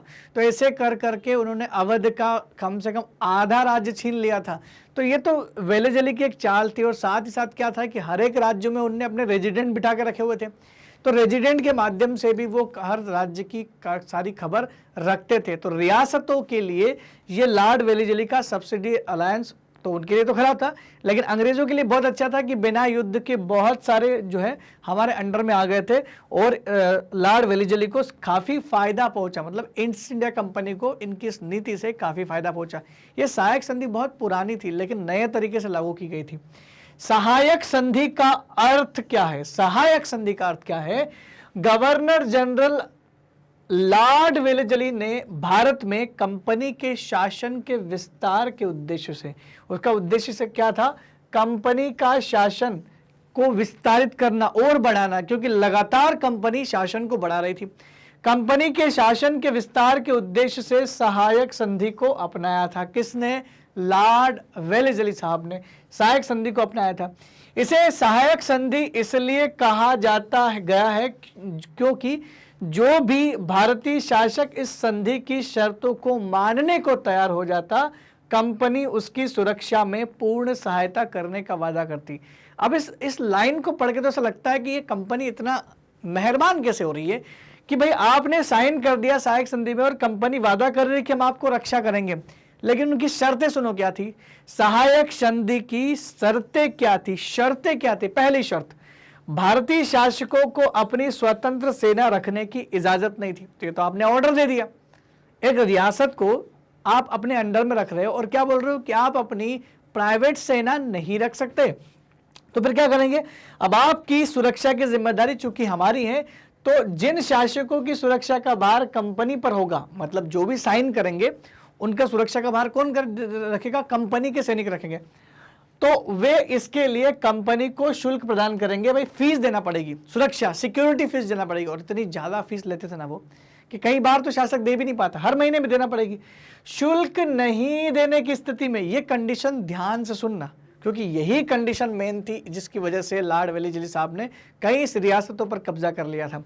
उन्होंने क्या बोला कि शुल्क नहीं देने की स्थिति में कंपनी दंड के रूप में शुल्क के बराबर राजस्व वाला क्षेत्र शासक से छीन लेगी, और चूंकि आपने साइन किया तो देना पड़ेगा। अब देखो, एक तरफ तो एक राजा तो बड़ा ही होता ना, लेकिन कंपनी ने राजा के ऊपर आदेश जारी कर दिया कि एक तो आप प्राइवेट सेना नहीं रख सकते, सिक्योरिटी हम देंगे, हम आपकी सेवा में हाजिर है, लेकिन अगर आपने हमारी सेवा का मेहनताना यानी शुल्क हमें नहीं दिया तो आपका वो राज्य, जितना हमारा शुल्क बनता उतने राजस्व वाला इलाका कंपनी राजा से छीन लेगी। ऐसे में कंपनी यहाँ पर बहुत ज़्यादा छलावा करती थी। शासक को अपने दरबार में एक अंग्रेज रेजिडेंट रखना होगा जो शासक की गतिविधियों पर नजर रखेगा, उसके पूरे मंत्री परिषद पर नजर रखेगा। शासक जो भी निर्णय लेगा कहीं न कहीं ये उसको प्रभावित करता था। अगला शासक कौन होगा, नए किसको कौन सा मंत्री बनाएंगे, ये सब निर्णय लेने में धीरे धीरे इंटरफेयर करने लगा रेजिडेंट। तो रेजिडेंट तो बहुत पावरफुल होता है। आपको पता है ना जेम्स मिल ने रेजिडेंट के बारे में क्या कहा था, हमने चैप्टर के दौरान पढ़ा। अगर आपने वो चैप्टर पढ़ा है, इसी चैप्टर में आपने वो वीडियो देखा है, तो डेफिनेटली हमने इसमें बात पढ़ी थी कि जेम्स मिल साहब बोलते थे कि रेजिडेंट एक तरह का राजा था और अपनी मनचाही मनमानी कर सकता था, जो चाहे वो निर्देश जारी कर सकता था, क्योंकि कंपनी भी उससे क्वेश्चन नहीं पूछते थे। इतना पावरफुल था एक रेजिडेंट। और हमने फोटो भी देखा था एक रेजिडेंट का, याद करो जरा, शुजा-उद-दौला का अवध के नवाब के साथ में, तो उसमें दिखाया गया था कि कैसे राजा के बराबर एक रेजिडेंट को रखा गया। मतलब गवर्नर जनरल तो बहुत बड़ा होगा फिर तो, जब राजा के बराबर एक रेजिडेंट आ गया था तो गवर्नर जनरल तो बहुत बड़ा था, तो रेजिडेंट अपने आप में बहुत बड़ा था। तो ये सहायक संधि की शर्त थी। दूसरे नंबर की शर्त बड़ी खतरनाक थी कि अगर आप पैसा नहीं चुका पाए तो आपका राज्य छीन लेंगे, उतना छीनेंगे जितना हमें चाहिए, मतलब जितने से हमारा राजस्व निकल जाए। नेक्स्ट पढ़ते क्वेश्चन नंबर 6 की बात करते, बड़ा इंपॉर्टेंट क्वेश्चन है। क्वेश्चन नंबर 6 बोलता है कि कंपनी का शासन भारतीय राजाओं के शासन से किस तरह अलग था। तो ये भारतीय राजा में किस राजा की बात कर रहे थे, कंटेम्प्रेरी जो उस समय, मतलब अगर अंग्रेज राज करे तो उसके पैरेलल जो राजा राज कर रहे थे, चाहे वो मुगल हो, चाहे वो बंगाल के नवाब हो, चाहे वो मैसूर हो, या कोई भी राजा हो या मराठा हो, इन राजाओं में क्या, इनमें शासन किस तरह चलाया जाता था। तो देखिए भारतीय राजाओं की जो राजस्व की व्यवस्था थी उसमें विभाग तो बने हुए थे लेकिन व्यवस्थित नहीं था। भारतीय राजाओं के राजस्व विभाग की कमी थी कि वो प्रभावी नहीं हो रहे थे, इतने ज़्यादा इतने इफेक्टिव नहीं थे कि भाई पूरा पूरा राजस्व लेकर के आ जाए। लेकिन अंग्रेजों का जो राजस्व व्यवस्था थी वो राजाओं से बिल्कुल अलग थी, क्योंकि उन्होंने गवर्नर अपॉइंट करके रखे थे हर जगह पर। इसका मतलब राजस्व का कलेक्शन तो जो था वो व्यवस्थित तरीके से हो रहा था। फिर कलेक्टर वाला प्रोसीजर भी उन्होंने शुरू किया, बाद में 1771 में कलेक्टर भी तो लेकर आए, तो कलेक्टर के माध्यम से भी उन्होंने कलेक्ट करना शुरू किया। मतलब कहीं ना कहीं राजस्व की व्यवस्था की बात की जाए तो अंग्रेजों की व्यवस्था हमारी व्यवस्था से काफ़ी ज़्यादा बेहतर और आधुनिक थी, और वो व्यवस्थित तरीके से राजस्व ले रहे थे। साथ ही साथ हमारे यहाँ पर राजाओं ने कभी सैनिक और पुलिस प्रशासन में कोई खासे बदलाव नहीं किए, जबकि अंग्रेजों ने व्यवस्थित पुलिस प्रशिक्षण दिया था और काफ़ी बदलाव भी किए थे। यहाँ तक कि हमारे राजाओं ने तो खेती में भी बदलाव नहीं किए, लेकिन अंग्रेजों ने तो काफ़ी बदलाव किए थे ना। खेती में उन्होंने राजस्व से लेकर के, आपको पता है ना, अगर नहीं पता तो अगले चैप्टर में पढ़ेंगे, लेकिन उसकी भूमिका में अभी बता देता हूँ कि भाई 3 अलग अलग भूमि के लिए बंदोबस्त लेकर के आए थे। स्थायी बंदोबस्त, महलवाड़ी, रैयतवाड़ी, ये प्रथाएं लेकर के आए थे वो। तो उन्होंने तो काफ़ी बदलाव किया ना, लेकिन भारतीय शासकों ने ये बदलाव नहीं किया था। तो यहाँ आप वो देख सकते हैं। तो ये अंतर था दोनों के शासन में। तो भारतीय राजाओं के शासन और कंपनी के शासन में क्या अंतर था। पहला, भारतीय राजाओं ने अपने राज्य का प्रशासनिक और राजस्व विभाग विभिन्न इकाइयों में कर रखा था, अलग अलग इकाइयों में बांट के रखा हुआ था उनने, लेकिन व्यवस्थित नहीं था। परंतु ये इकाइयां ब्रिटिश प्रशासनिक और राजस्व इकाइयों की तरह प्रभावी नहीं थी। प्रभावी मतलब इफेक्टिवली लागू नहीं हो पा रही थी, क्योंकि सही सूचना नहीं मिल पाई थी। डॉक्यूमेंटेशन तो बिल्कुल भी नहीं था उस समय कि भाई कितना आया, क्या है, जो आया सब खजाने में डाल दो। लेकिन ब्रिटेन के लोगों को पता था, ईस्ट इंडिया कंपनी लिखने में विश्वास रखती थी, इसलिए एक एक चीज पता थी उनको। कंपनी ने प्रेसिडेंसी के रूप में एक नई प्रशासनिक इकाई बनाई थी। उन्होंने प्रशासनिक इकाई अलग से बना दी थी, प्रेसिडेंसी पूरी, और जिसका शासन जो था वो गवर्नर के पास होता था। तो गवर्नर ही जो है वो काम करता था। उसके अलावा बाद में कलेक्टर वाला शासन भी आया। तो उन्हें तो काफ़ी बेहतर तरीके से एक वेल मेंटेन चीज़ करके रखी थी। लेकिन राजा महाराजा में ऐसा नहीं था। राजा के ऊपर डिपेंड करता था कि राजा कितना अच्छा है, उतना अच्छा उसका प्रशासनिक जो है सुविधा होगी। और राजा अगर इतना ज़्यादा कैपेबल नहीं है तो प्रशासनिक और राजा जो व्यवस्था है वो गिर जाएगी। तो राजा के ऊपर डिपेंड करते थे। लेकिन अंग्रेजों में गवर्नर जनरल कोई भी आए, प्रशासनिक व्यवस्था तो एक जैसी रहेगी, इसलिए इसको प्रभावी बोला गया। कंपनी द्वारा पुलिस तथा राजस्व व्यवस्था में काफी सुधार किए गए। कंपनी द्वारा आप राजस्व व्यवस्था में भी काफी सुधार गए, पुलिस व्यवस्था में भी काफी सुधार किए गए। कैसे किए गए? पुलिस मतलब आप सिपाही की बात कर रहे हैं वो। राजस्व व्यवस्था में सुधार तो आपको मैंने बताया कि महलवाड़ी, स्थायी बंदोबस्त, रैयतवाड़ी, मतलब टैक्स को, कर को बढ़ाने के लिए वो काफी अच्छा काम करते थे। यहाँ तक कि खेती में सुधार के लिए भी काफी अच्छा काम किया था। लेकिन राजस्व में का काम हो गया। पुलिस में क्या काम किया? पुलिस में उन्होंने यूरोप से लोग बुलवाए और उनको यूरोपीय ढंग से प्रशिक्षण देना शुरू किया। अब पहले गुड़, हमारे राजाओं के समय में गुड़ सवार की बड़ी वैल्यू थी, अंग्रेजों के समय में गुड़ सवार की वैल्यू नहीं थी। अंग्रेजों के समय में तो अच्छे से प्रशिक्षित पैदल सैनिक आए थे जो बंदूक चलाना जानते थे। तो कहीं ना कहीं ये भी उससे डिफरेंस है। तो भारतीय राजाओं की तुलना में अंग्रेजों का शासन काफी बेहतर हो चुका था। और ये भारतीय राजा में भी हम लोग आइडियल राजा भी ले ले तो भी वो उनके बराबरी का नहीं था। और बाकी राजा तो ऐसे थे कि बस अपना जैसे जैसे राज्य को बचाना था, ये काम उन्होंने किया था। तो ये हमको डिफरेंस समझ में आता है दोनों में। और बात कर लेते हैं, भारतीय राजाओं के शासन में न्यायिक व्यवस्था प्रभावी नहीं थी। हमारे भारतीय राजाओं के शासन काल में न्यायिक व्यवस्था बहुत कटी फटी, बहुत छिन्न हो गई थी। लेकिन अंग्रेजों ने नई न्यायिक व्यवस्था लेकर के आए। उन्होंने हर एक जिले में 2-2 अदालतें बनाई। ये हमने पढ़ा है, चैप्टर में ध्यान दो जरा, चैप्टर के हर एक लेक्चर पर ध्यान दोगे तो आंसर बहुत अच्छे से आएंगे। मैंने समझाया था, मैंने पढ़ाया था आपको चैप्टर में, थोड़ा ध्यान से थोड़ा सा रिवाइंड करो कि क्या पढ़ाया था कि 1772 में अंग्रेजों ने नई न्यायिक व्यवस्था शुरू की थी। इस नई न्यायिक व्यवस्था में क्या था, उन्होंने एक कलेक्टर बनाया था। कलेक्टर क्या करता था? पूरा लॉ एंड ऑर्डर मेंटेन करता था। हर एक जिले में 2 अदालत, एक दीवानी एक फौजदारी। दीवानी अदालत कलेक्टर संभालता था और फौजदारी जो थे पुराने जो उनके थे मुफ्ती और जो काजी थे और पंडितों के हाथ में था, तो पुराना वो था। लेकिन उन्होंने नई व्यवस्था लाई। 1773 में ही उन्होंने सर्वोच्च न्यायालय की, सुप्रीम कोर्ट की स्थापना भी तो कर दी थी। तो कहीं ना कहीं ऐसा कह सकते हैं ना हम लोग कि अंग्रेजों की जो न्यायिक व्यवस्था थी वो व्यवस्थित थी, न्याय पर आधारित थी। लेकिन भारतीय राजाओं ने न्यायिक व्यवस्था पर ज्यादा ध्यान नहीं दिया था। छिन्न भिन्न हो रही थी, पुराने रीति रिवाज पर चल रही थी, धर्मशास्त्रों पर चल रही थी, अपने हिसाब से जो जैसी व्याख्या कर रहा है वैसा ही चल रहा था उस समय। तो ऐसा कह सकते हैं कि एक भारतीय राजाओं के शासन में न्यायिक व्यवस्था प्रभावी नहीं थी। एक ही तरह की अदालत, दीवानी और फौजदारी, दोनों तरह के मुकदमों की सुनवाई करती थी। उस समय अलग अलग अदालतें नहीं थी कि दीवानी मामलों के लिए अलग, फौजदारी के लिए अलग, दोनों मामलों की एक ही अदालत थी। फिर क्या है, जबकि अंग्रेज ने एक आधुनिक एवं विकसित न्यायिक व्यवस्था स्थापित की, जो मैंने अभी आपको बताया। प्रत्येक जिले में अलग अलग दीवानी और फौजदारी अदालतें स्थापित की। ये दीवानी और फौजदारी अदालतें क्या होती है, इसको बार बार बता चुका हूं मैं। अगर जमीन के झगड़े हैं जिसमें मारपीट नहीं है, जमीन का विवाद, तो ये क्या है, ये सब दीवानी में आएंगे। लेकिन अगर फौजदारी मामला है तो इसको बोलेंगे अपराध। आपराधिक मामला जो है वो सब फौजदारी होगा। जैसे चोरी की गई हो, मर्डर किया गया हो, मर्डर करने का प्रयास किया गया हो, दहेज प्रताड़ना हो, ये सब चीजें किस में आएगी, अपराध में आएगी। बाकी जमीन से संबंधित जुड़े विवाद, फॉर एग्जाम्पल ऐसे विवाद जिसमें अपराध ना हुआ हो, किसी को मारा पीटा ना गया, तो वो सब चीज क्या है, वो आपकी दीवानी में आती है। तो आज भी हमारे देश में ये 2 व्यवस्थाएं चलती है जो अंग्रेजों ने हमें दी। अब पढ़ते हैं हमारा अगला प्रश्न। अगला प्रश्न 7वां प्रश्न बोलता है क्या कि कंपनी की सेना की संरचना में आए बदलाव का वर्णन करें। कंपनी की सेना की संरचना में आए बदलाव का वर्णन करें। आपको पता ना, कंपनी ने सेना पर काफी ध्यान दिया, क्योंकि कंपनी का मानना था कि हम लोग सर्वोच्च सत्ता तभी बन पाएंगे। भाई आपको अगर मैं ऐसा बोलूं कि कोई भी देश पावरफुल कैसे माना जाएगा, उसकी आर्मी पावरफुल होगी, अगर उसके पास ताकत होगी तभी होगा ना। एक तो राजस्व बहुत ताकतवर बना देता आपको, दूसरा आपकी आर्मी, सेना ही ताकत होती है। तो सेना को मजबूत करने के लिए अंग्रेजों ने सबसे पहले क्या किया, भारतीय लोगों को प्रशिक्षण देना शुरू किया। मुगल साम्राज्य में क्या था कि घुड़सवारों की बहुत वैल्यू थी, पैदल सैनिक थे जिनको भी भाई तीरंदाजी और तलवार चलाना आता था।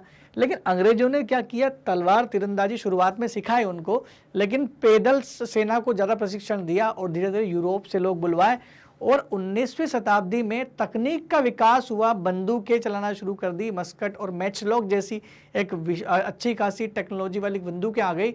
जब बंदूकें आ गई, राइफल्स आना शुरू हो गई, तो उनको राइफल चलाना सिखाया और सिपाहियों के बीच में एक अनुशासन बनाया। आज आप देखते हो हमारे देश में सिपाही कैसे अनुशासन से चलते हैं।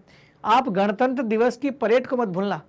गणतंत्र दिवस की परेड में हम क्या देखते हैं, हम देखते हैं कि सिपाही एक तरफा चलते हैं और बिल्कुल यूनिफॉर्मिटी कैसी रहती है उनके अंदर। ये चीज उनने उनको सिखाई थी। और सैनिकों के बीच में एक भावना प्रेरित कर दी कि हम सिपाही हैं, जाति धर्म वंश सब अलग है, हमारे धर्म है वो सिपाही धर्म है। अगर आपसे पूछे कि हु आर यू, तो आपका उत्तर होना चाहिए आई एम द सोल्जर।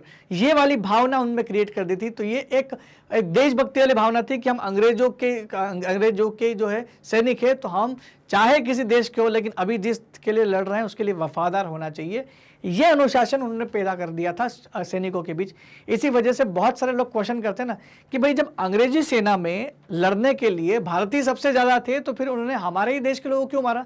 तो ये भावना सैनिक भावना से काम कर रहे थे। उनको पता था कि जिसके लिए लड़ेंगे ईमानदारी से लड़ेंगे, इस वजह से ऐसा हुआ था। ये भावना नहीं होती तो शायद कभी विद्रोह हो जाता।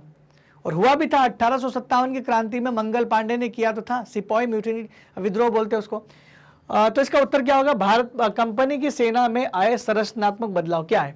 कंपनी ने पैदल और घुड़सवार सिपाहियों की जगह पेशेवर सैनिक भर्ती किए। अब उन्होंने बोला कि भाई ये पुराने जो तलवार लेके घूमते थे और घोड़े पर, अब इनकी जरूरत नहीं है, अब पेशेवर चाहिए। पेशेवर मतलब जैसा कि बनारस और अवध के नवाबों ने क्या किया था, यहाँ इन्होंने यही किया था राजाओं ने कि किसानों को भर्ती करके पेशेवर सैनिक बना दिया कि आप पेशे से सैनिक हो। आप पहले क्या थे, जब युद्ध होता था तो किसान भाग के आ रहे हैं और युद्ध लड़ रहे हैं, कोई दूसरा लोग जो दूसरा काम भी कर रहे हैं वो छोड़ छोड़ के लड़ने के लिए आ गए क्योंकि राजा के लिए लड़ना है। लेकिन अब उन्होंने बोला कि ऐसा नहीं, हम आपको सैलरी देंगे, आपको पेशेवर बना देंगे, वर्दी देंगे, आपका कोई दूसरा काम नहीं, ना आप किसान हो ना आप कोई दूसरा काम करते हो, आप सैनिक हो। सैनिक को एक जॉब बना दिया, पेशेवर समझते हो ना, सैनिक को उन्होंने एक जॉब बना दिया कि अब हम लोग ये पैदल घुड़सवार सेना पर ध्यान नहीं देंगे, हम पेशेवर सैनिकों की भर्ती करेंगे। कंपनी ने सैनिकों को यूरोपीय शैली में नई युद्ध तकनीक से प्रशिक्षित किया, जिसमें उन्होंने गन चलाना सिखा दिया उनको। नई नई टेक्नोलॉजी तो यूरोप के पास आई थी ना। कंपनी ने अपने सैनिकों को आधुनिक हथियारों से लैस कर दिया, जैसे मस्केट, एक तोड़ेदार बंदूक होती थी पहले, मस्केट और मैचलॉक जैसी एक हथियार, आधुनिक हथियारों से उनको प्रशिक्षण दिया गया। यूरोप से बुलवाए प्रशिक्षण के लिए, और अब वो किसी भी युद्ध में लड़ने को तैयार थे।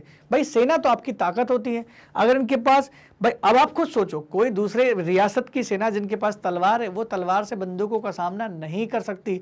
भाई सामना इक्वल हो तब आप मजबूत होंगे। जब एक के पास अच्छे हथियार है, एक के पास कमजोर है, तो लड़ना मुश्किल है। फिर भी वो लड़ाई करते थे और हार जाते थे अंग्रेजों से। क्यों? क्योंकि अंग्रेजों की सेना जो थी वो काफी व्यवस्थित थी।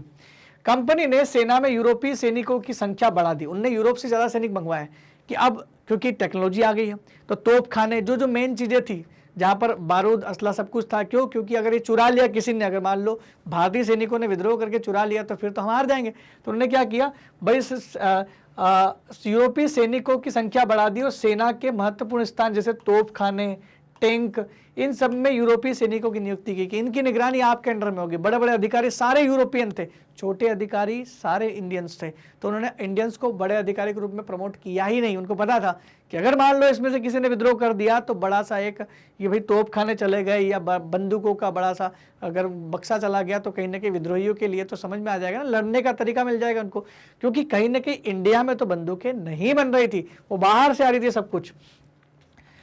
सेना में यह भावना जगाई कि उनका कोई धर्म जाति नहीं है, वह केवल सैनिक है। यह सैनिक भावना पैदा हो गई। आई एम द सोल्जर, मैं न किसी जाति न किसी धर्म का हूं, मैं तो सोल्जर हूं। ब्रिटिश साम्राज्य के प्रति वफादारी रखना उनका कर्तव्य है और यह अनुशासन उनको सिखाया। लेकिन इसी बीच सेना को बड़ा करने के चक्कर में, सेना को बनाने के चक्कर में ब्रिटिश सरकार हमारे धार्मिक मामलों को भी नजरअंदाज करते गए। और वो चर्बी वाले कारतूस की कहानी सुनी होगी आपने कि चर्बी वाले कारतूस वाली बंदूकें आई थी हिंदू और मुस्लिम के धर्म को, और सुअर और गाय की चर्बी लगाई गई थी उसमें, उसको दांतों से चीरना था, तो वो अपने धर्म के खिलाफ था। बस उसी ने कर दी 1857 की क्रांति की शुरुआत। मेरठ से मंगल पांडे ने कर दी थी शुरुआत। तो लेकिन सेना का जो व्यवस्थित फॉर्म था ये अंग्रेजों के समय में देखने को मिलता है।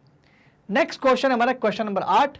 बंगाल में अंग्रेजों की जीत के बाद कलकत्ता एक छोटे से गांव से बड़े शहर में तब्दील हो गया।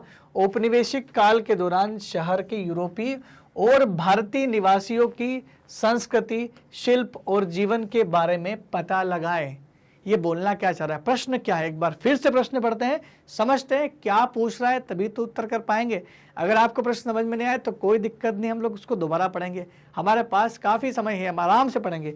बंगाल में अंग्रेजों की जीत के बाद, जब बंगाल में अंग्रेजों की जीत हो गई, कब हो गई? प्लासी के युद्ध में हो गई। समझ में आया? प्लासी के युद्ध की बात कर रहे हैं। बंगाल में अंग्रेजों की जीत के बाद कलकत्ता जो एक छोटा सा गांव कालीकाता था, जिसका जमींदारी अंग्रेजों के पास में थी। शुरुआत में मैंने बोला था ना, हमने चैप्टर में पढ़ा है, चैप्टर पे फिर से जाओ, फिर से चैप्टर में आपको ले जाना चाहूंगा। वहां पर मैंने आपको बताया था कि कुछ मुगल अफसर को भ्रष्ट घूस दे करके अंग्रेजों ने 3 गांव हासिल किए थे जमींदारी के लिए, कि यहाँ की जमींदारी हम आपको देंगे, और उसमें से एक गांव था कालीकाता, जो बाद में कलकत्ता बना और आज कोलकाता है।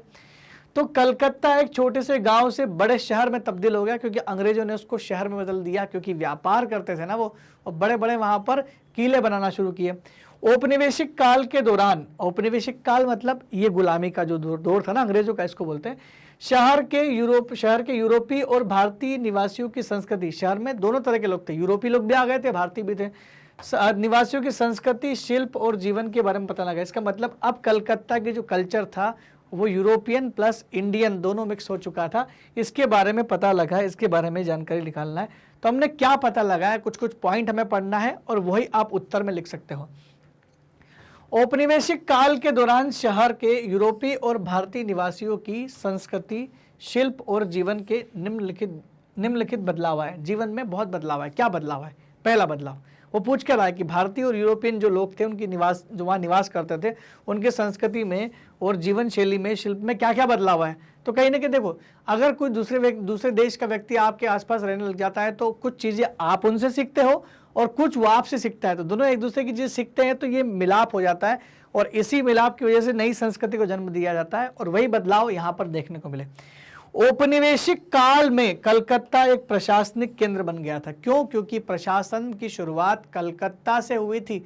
1773 के रेगुलेटिंग एक्ट के द्वारा कंपनी ने सबसे पहले प्रशासन की शुरुआत कलकत्ता से, यहीं से की थी, बंगाल से। तो कलकत्ता एक प्रशासनिक केंद्र बन गया था क्योंकि राजधानी था। मैं आपको बता दूं कि अंग्रेजों ने भारत की 1911 तक कलकत्ता राजधानी था भारत की। दिल्ली तो बाद में बना, दिल्ली राजधानी नहीं था शुरू में। अंग्रेज कब से शुरू होगा? सन 1757 की बात कर रहा हूं, जब प्लासी का युद्ध हुआ, तब से लेकर 1911 तक, इतने सालों तक भारत की राजधानी क्या थी? कलकत्ता। कलकत्ता थी भारत की राजधानी। और 1911 के बाद राजधानी को ट्रांसफर किया गया दिल्ली में। तो आप सोच सकते हो कि प्रशासनिक केंद्र कौन है? वो तो कलकत्ता ही है ना। यूरोपीय लोग उच्च स्तरीय सुविधाओं से पूर्ण क्षेत्रों में रहते थे। अब इसमें कल्चर क्या था वहां का? यूरोपीय लोग अपर कास्ट में अपने आप में, भाई वो तो औपनिवेशिक राज शासन करते थे, तो वो तो अपर रहेंगे। तो वो सुरक्षित और सुविधाओं के साथ, उच्च स्तरीय हाई लेवल की सुविधाएं थी, काफी सब चीजें उनको मिल जाती थी और भोग विलास की चीजें थी। वहीं जबकि भारतीय लोग अनियोजित, सघन और सुविधाहीन क्षेत्रों में रहते थे, जिनके पास धन नहीं था, जिनके वो गरीबी हालत में रह रहे थे, सुविधाएं भी नहीं थी, यहाँ तक कि घर भी सही नहीं थे, और अंग्रेजों ने अपने लिए तो महल खड़े कर लिए थे। नेक्स्ट बात करते हैं, कलकत्ता का विकास भारत के प्रमुख सांस्कृतिक रंगमंच केंद्र के रूप में हुआ। अंग्रेजों ने हमारी संस्कृति के साथ ज़्यादा छेड़छाड़ नहीं किया। उन्होंने हमारे इस पूरे चीज़ को अपनाया भी कि भाई आपको उत्सव करना है करो, आपको दिवाली मनानी, होली मनानी, सारे त्यौहार कर सकते हैं आप। नाटक, सामूहिक रंगमंच, भारतीय शास्त्रीय संगीत, धार्मिक और सांस्कृतिक उत्सव आदि में लोग उत्साहपूर्ण भाग लेते थे। मतलब नाटक भी आयोजित किया जाता था। और वैसे भी कलकत्ता यानी बंगाल में वैसे भी काली माता को बहुत मानते, तो वहाँ पर वो पुराने समय से रीति रिवाज चलते आ रहे हैं। रंगमंच चलता है, शास्त्रीय संगीत भी काफ़ी वहाँ पर आगे बढ़ाया गया, धार्मिक और सांस्कृतिक उत्सवों को महत्व दिया गया। ये सारे काम वहाँ हुए थे, वो केंद्र बन चुका था एक तरह से। औपनिवेशिक शासन के दौरान कलकत्ता कई शानदार इमारतों का साक्षी बना। औपनिवेशिक शासन के दौरान कलकत्ता में बड़ी बड़ी इमारतें बनाई अंग्रेजी शिल्पकला की। तो अंग्रेजी शिल्पकला के कई उदाहरण आपको बंगाल में देखने को मिल जाएंगे। इसमें मिस्र, रोमन, प्राच्य और भारतीय मुस्लिम कलाकृतियों का उपयोग किया गया। अब जो इमारतें बनाई गई थी उसमें हर तरह का मिक्सचर था। मिस्र की कला थी, मिस्र से कारीगर बुलाए गए थे। रोमन की कलाएं वहाँ पर समझ में आती, शिल्पकला। उसके अलावा प्राच्य का मतलब होता है भूमध्य सागर के उधर पश्चिमी देशों की बात कर रहा है वो। पश्चिमी देशों की संस्कृति भी यहाँ पर देखने को मिली। भारतीय मुस्लिम परंपराओं से जुड़ी हुई सांस्कृतिक जो चीज़ें, या हो सकता है डिजाइनर, फूल बनाना वगैरह वगैरह, हर बहुत सारी इमारतों में आपको ऑर्नामेंटेशन दिख जाएगा। कलाकृतियों का उपयोग किया गया। भारतीय संग्रहालय, विक्टोरियल मेमोरियल, इसके इत्यादि इसके उदाहरण हैं। आप भारत का एक संग्रहालय देखने जा सकते हैं, कलकत्ता में है, उसका नाम है विक्टोरिया मेमोरियल। बहुत बड़ा संग्रहालय है वो। विक्टोरिया मेमोरियल जाओगे तो आपको एक उदाहरण दिख जाएगा कि ये कैसी संस्कृति, कैसे कल्चर है। बहुत अच्छा बिल्डिंग है, उसमें सारी की सारी शिल्पकलाएं आपको देखने को मिल जाएगी। तो ये था अंग्रेजों का एक शिल्पकला का जीता जागता उदाहरण। अब बात करते हैं झांसी की रानी की। देखिए आप क्वेश्चन क्या बोल रहे हैं, ये क्वेश्चन बहुत सारे अलग अलग कैरेक्टर की बात कर रहा है। क्वेश्चन नंबर 9 जो आपका बोल रहा है, ये बोल रहा है झांसी की रानी के बारे में टिप्पणी लिखना है इन लोगों के बारे में। कौन कौन है, बहुत महान व्यक्ति हुए भारत के उस समय अंग्रेजों के दौरान। झांसी की रानी के बारे में हमें लिखना है। झांसी की रानी के अलावा महादजी सिंधिया जो मराठा साम्राज्य में सिंधिया घराने के थे। हैदर अली के बारे में लिखना है कि हैदर अली कौन है, ये आपके इसमें बताया गया है। हैदर अली के अलावा महाराजा रणजीत सिंह के बारे में लिखना है। महाराजा रणजीत सिंह के अलावा लॉर्ड डलहौजी, इसके बारे में भी आपको बताना पड़ेगा। या उनके क्षेत्र में से किसी अन्य समकालीन शासक के बारे में तस्वीरें, कहानियां, कविता और जानकारी एकत्र करें। तो तस्वीरें, कहानियां, जानकारी एकत्र करना है। मैं आपको जानकारी दे दूंगा, तस्वीर जो है वो आपको, चित्र जो है वो आपको ढूंढना है। चित्र तो बहुत आसानी से मिल जाएगा आपको किताब में, नहीं तो आप गूगल पे भी ढूंढ सकते हैं। लेकिन फिलहाल हम लोग इसमें केवल उनकी गाथाओं की बात करेंगे, उनकी जो कैरेक्टर था वो कैसे था, कहाँ जन्म हुआ, वो बाकी डेटा में दे देता हूँ। बाकी बचे हुई चीज़ कौन सी, ये चित्र, कहाँ कविताएं और चित्र जो उन्होंने कहीं लिखे थे, तस्वीरें आपको यूट्यूब से या फिर आपको गूगल से ही मिल पाएगी। क्योंकि ये उत्तर करना तो आप ही को है, लेकिन मैं इस पर कुछ हद तक आपका साथ दे सकता हूँ। तो देखते एक एक करके इन सभी हस्तियों के बारे में समझने की कोशिश करते हैं। मैं इनके परिचय और इनसे जीवन से संबंधित कुछ बातें बताऊंगा, जो हो सकता है कि आपसे एग्जाम में इनके बारे में पूछा जाए तो वो जानकारी आपको वहाँ पर बहुत ज़्यादा हेल्पफुल होगी। और इसके अलावा अगर देखिए, चित्र तो डेफिनेटली वहाँ एग्जाम में नहीं बना सकते, लेकिन जब यहाँ बोला गया कि चित्र एकत्रित करें तो आप कर सकते हैं, लेकिन आंसर में कभी भी ऐसा चित्र तो नहीं पूछेगा, कोई बना ही नहीं सकता ना। तो हम लोग इसीलिए केवल जानकारी बता रहे हैं। तो झांसी की रानी लक्ष्मीबाई की बात करें तो झांसी की रानी जो लक्ष्मीबाई थी, उनका जन्म संभवतः 19 नवंबर 1828 को पवित्र शहर वाराणसी के एक मराठी ब्राह्मण परिवार में हुआ था। वो ब्राह्मण परिवार से थी, मराठी ब्राह्मण परिवार से थी। उनके पिता का नाम था मोरपंथ तांबे था। मोरपंथ तांबे उनके पिता बिट्ठूर जिले के पेशवा के एक दरबार में काम करते थे। मतलब रानी लक्ष्मीबाई कोई बहुत बड़े घर से नहीं थी, वो एक ऐसे परिवार से थी जो सिंपल ब्राह्मण परिवार था, मराठी परिवार, और वो पेशवा के घर में दरबार में कुछ काम करते थे। लेकिन महारानी जो रानी लक्ष्मीबाई जो थी ना, वो पेशवा को बहुत पसंद थी। पेशवा ने, इनका नाम बचपन का नाम था मणिकर्णिका, सब ज्यादातर लोग जानते हैं इन नाम को।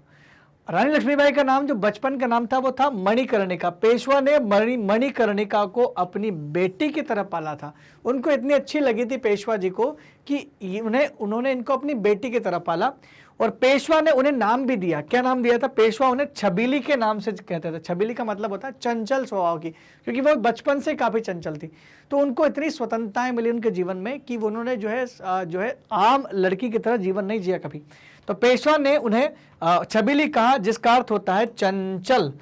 वह घर में शिक्षित हुई, मतलब उनकी जो शिक्षा वो घर ही में हुई थी, और बचपन में अपनी उम्र के अन्य लोगों की तुलना में अधिक स्वतंत्र थी और अधिक शक्तिशाली भी थी।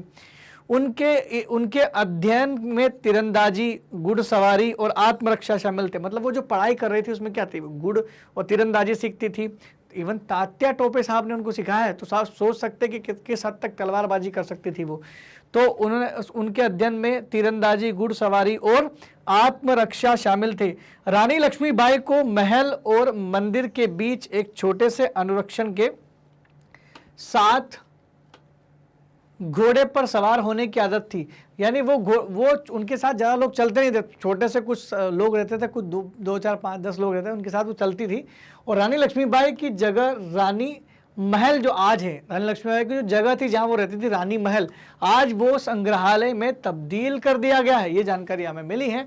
और साथ ही साथ वह अपने राज्य झांसी को बचाने के लिए ब्रिटिश सरकार से तक लड़ चुकी थी। क्योंकि क्या था कि लॉर्ड डलहौजी की एक नीति थी जिसका नाम था विलय की नीति, हड़प नीति, जिसे चूक नीति के नाम से भी जानते हैं। अगर किसी भी राजा की डेथ हो जाती है और उसका बेटा नहीं रहता है, पुत्र अगर उत्तराधिकारी नहीं है, तो फिर वो शासन जो है अंग्रेजी सत्ता में चला जाएगा। और यही हुआ था। महारानी लक्ष्मीबाई, झांसी का कोई उत्तराधिकारी नहीं था, दत्तक पुत्र को लेकर के आए थे, मतलब गोद लिए हुए पुत्र को लेकर के आए थे, जो अंग्रेजों ने नहीं माना, लेकिन उन्होंने बोला मैं झांसी नहीं दूंगी। उसके लिए लड़ी, भले ही बाद में उनकी मृत्यु हो गई हो 1857 की क्रांति में, लेकिन बहुत बहादुरी से लड़ी थी। उनके किस्से आज भी हर बोलो के मुंह से हम लोग सुन सकते हैं। बहुत ही, और इवन ऐसा कहा जाता है कि खूब लड़ी मर्दानी वो तो झांसी वाली रानी थी। इसका मतलब वो जो है पुरुषों की तरह, एक वीरों की तरह लड़ी थी उस समय। दूसरे व्यक्ति जिनके बारे में पढ़ना है, उनका नाम है महादजी सिंधिया।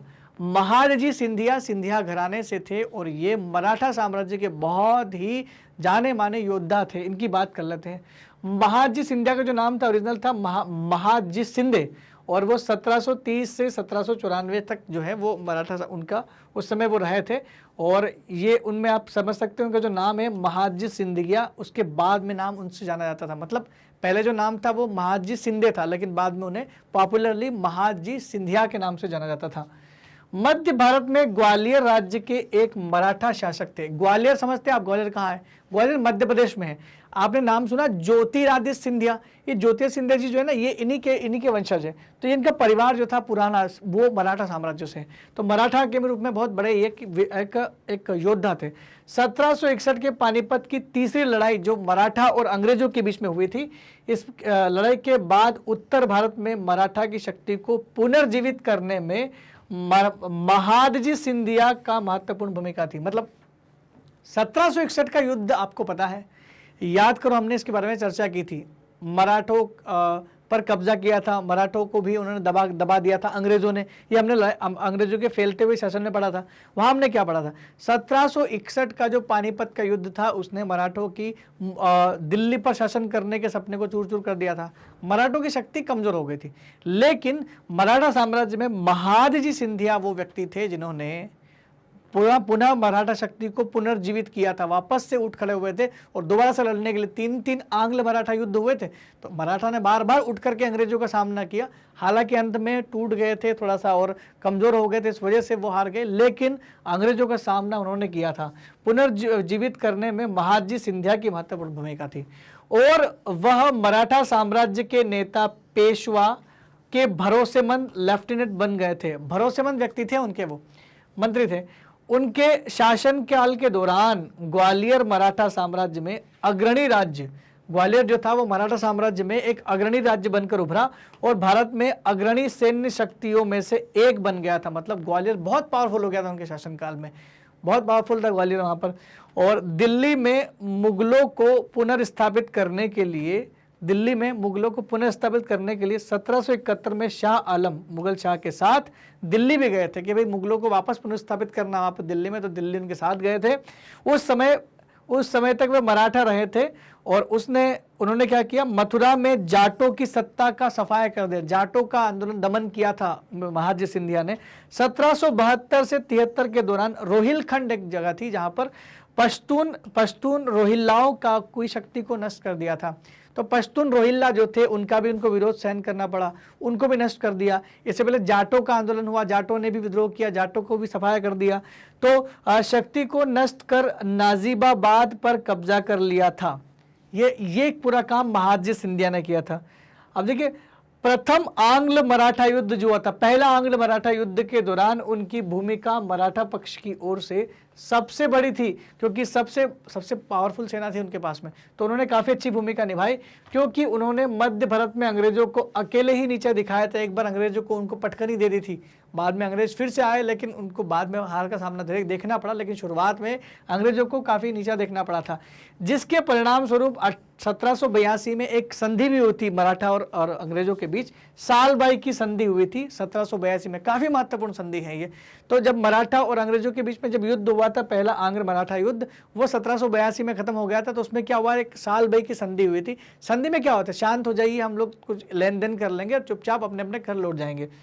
जहां उन्होंने पेशवा और अंग्रेजों के बीच मध्यस्थता की थी, उन्होंने पेशवा और अंग्रेजों के बीच मध्यस्थता करके वो संधि करवाई थी कि जो भी है हम दोनों युद्ध जीते ना हारे हैं, तो दोनों अब जो है अलग अलग हो जाए। अब आगे की बात करते हैं, जो भी होगा संधि में कुछ ना कुछ कंडीशंस होती हैं। नेक्स्ट व्यक्ति है जो मैसूर के हैं, और मैसूर के हैदर अली के बारे में हमने चैप्टर में भर भर के टीपू सुल्तान के बारे में पढ़ा है। इसी वजह से यहाँ पर जिस व्यक्ति का नाम लिया गया वो है हैदर अली, और हैदर अली साहब टीपू सुल्तान के पहले थे। तो वो मैसूर के जो राजा थे, जो सुल्तान थे पहले, वो थे हैदर अली साहब। उनकी मृत्यु के बाद में टीपू सुल्तान ने वहाँ का भार संभाला था। तो हैदर अली कौन थे? हैदर अली का जो हम लोग देख लेते हैं, 1721 से 1782 तक रहे वो। 1721 से 1782 तक थे। दक्षिण भारत में मैसूर साम्राज्य का सुल्तान और वास्तविक शासक तो वही था, हैदर अली साहब थे। हैदर एक नायक के रूप में जन्मे थे, और उन्होंने खुद को सैन्य रूप से प्रतिष्ठित किया। एक नायक के रूप में मतलब छोटे से कामगार के रूप में जन्मे थे, वो गरीब घर से थे, लेकिन बाद में उन्होंने अपने आप को सैन्य रूप से प्रतिष्ठित किया और सेना में भर्ती होना शुरू हो गए। अंततः मैसूर के शासकों का ध्यान आकर्षित भी किया उन्होंने। काफ़ी अच्छा जो है उनके पास प्रशिक्षण था, तो काफ़ी अच्छा काम किया। कृष्णराज वाडियार के लिए दल या सेनापति का काम किया था। सेनापति इन चीफ बोलते हैं उसको, कमांडर इन चीफ। तो कृष्णराज वाडियार जो उस समय राजा हुआ करते थे उस एरिया के, तो उनके यहाँ पर वो सेनापति, वो कमांडर इन चीफ थे, और के पद पर बढ़ते हुए वे नाम मात्र के सम्राट, जो वाडियार साहब थे, कोई ज़्यादा पावरफुल नहीं था उस समय वो राजा जिसके अंडर में वो काम कर रहे थे, तो नाम मात्र के सम्राट और मैसूर सरकार पर हावी हो गए, और 1761 तक सर्वाधिक अधिकारी यानी मुख्यमंत्री यानी प्रधानमंत्री बन गए एक तरह से, और चीफ बन गए के रूप में मैसूर के वास्तविक शासन बने। मुख्य जो है वो बन गए वास्तविक शासक 1761 में बने। वो 1761 से 1782 तक सुल्तान बने मैसूर के। कौन? हैदर अली। ये तो उनके जन्म से लेकर मृत्यु तक की कहानी है, लेकिन यहाँ पर हम लोग कब जानते हैं कि वास्तविक शासक कब बने? 1761 में। उन्होंने प्रथम और द्वितीय एंग्लो मैसूर युद्ध में आंग्ल मैसूर इंग्लैंड वालों अंग्रेजों से युद्ध के दौरान ब्रिटिश ईस्ट इंडिया कंपनी की सेना की प्रगति के खिलाफ मजबूत औपनिवेशिक प्रतिरोध किया। मतलब हराया। दो पहले युद्ध जो है अंग्रेज हार गए थे। एक तो हैदर अली ने हराया, दूसरा भी हैदर अली ही लड़ रहा था, लेकिन उनकी मृत्यु हो गई, लेकिन टीपू सुल्तान आए और उसने हरा दिया। तो मैसूर काफ़ी प्रभावशाली था। तो औपनिवेशिक प्रतिरोध की पेशकश की और सैन्य उपयोग के प्रवर्तक थे। साउथ इंडिया में अच्छे से सेना को किस तरह से उपयोग करना है, सेना को कैसे प्रशिक्षण देना है, वो सब साउथ इंडिया में इन्होंने शुरू किया था। उससे पहले कोई मजबूत ताकत साउथ इंडिया में नहीं थी। नेक्स्ट व्यक्ति है जिसके बारे में पढ़ना है हमें, उनका नाम है महाराजा रणजीत सिंह। महाराजा रणजीत सिंह पंजाब के राजा थे। इनके बारे में भी आप जानकारी इकट्ठा कर सकते हैं। सारी जानकारी आप आराम से इसका स्क्रीनशॉट लेकर भी आप कर सकते हैं, और अच्छे से लिखोगे तो ये जानकारी आपको काम आएगी। चाहे तो स्क्रीनशॉट ले लीजिए, उसके बाद मैं आपको इसका एक्सप्लेन कर देता हूँ। रणजीत सिंह का जन्म सरदार महासिंह और राजकौर के घर 13 नवंबर 1780 में हुआ था। ये पाकिस्तान में इनका जन्म हुआ था। आज का जो पाकिस्तान है, गुजरावाला एक जगह है पंजाब में जो आज पाकिस्तान में है, हुआ था। एक बच्चे के रूप में इनको बचपन में ही एक बीमारी हो गई थी चेचक की, तो इनके पूरे फेस पर चेचक के गड्ढे थे, और उसी वजह से इनकी एक आंख भी चली गई थी। तो वह चेचक से पीड़ित था, जिसकी वजह से परिणाम स्वरूप एक आंख का नुकसान हुआ था उनको। उस समय पंजाब के अधिकांश हिस्से पर संघीय सरबत खालसा प्रणाली के तहत सिखों का शासन था, और सिखों को अलग अलग मिसलों में बांट के रखा हुआ था। तो ये किस मिसल से थे? सुकेर चकिया मिसल के थे ये, और फिर बाद में काफ़ी बड़े राजा बने, जिसने क्षेत्रों को मिसल्स में बांट के, मिसल्स के रूप में जाना जाता था, जाना गुट के बीच विभाजित किया था। मतलब पूरे पंजाब को इन्होंने मिसल में बांट दिया था, और इनका जो मिसल था वो क्या था? सुकेर चकिया। रणजीत सिंह ने लाहौर जो पाकिस्तान में पर कब्जा कर लिया और उसे अपनी राजधानी बनाया और राजा बने, और सबसे प्रभावी राजा माने जाते थे वो, क्योंकि जब तक वो जिंदा रहे तब तक अंग्रेज जो है उनकी सत्ता को हिला नहीं पाए। सत्ता में उनके उत्थान में यह पहला महत्वपूर्ण कदम था लाहौर पर विजय। बाद के वर्षों में उन्होंने सतलज से लेकर झेलम तक पूरे मध्य पंजाब को अपने अधिकार में ले लिया। मतलब राजा रणजीत सिंह का साम्राज्य कहाँ से कहाँ तक था? जो सतलम से लेकर सतलज और झेलम के बीच का पूरा एरिया उनके अंडर में था। इस क्षेत्र में सतलज के उत्तर में जालंधर था, अमृतसर था, पठानकोट, ये सब इंडिया में है। जालंधर, अमृतसर, पठानकोट, और फिर पाकिस्तान के भी कुछ हिस्से उन्होंने जीते थे, जिसका नाम है लाहौर और मुल्तान। पहले इंडिया में ही थे ना, तो ये पाकिस्तान के जो आज हिस्से हैं लाहौर और मुल्तान, ये भी राजा रणजीत सिंह की रियासत के ही हिस्से रहे थे। अब अगले व्यक्ति जो लास्ट व्यक्ति, उनका नाम है लॉर्ड डलहौजी। इनके बारे में बोला जाता है कि ये गवर्नर जनरल ऑफ इंडिया थे, लेकिन सबसे नकारात्मक नेगेटिव छवि थी इनकी।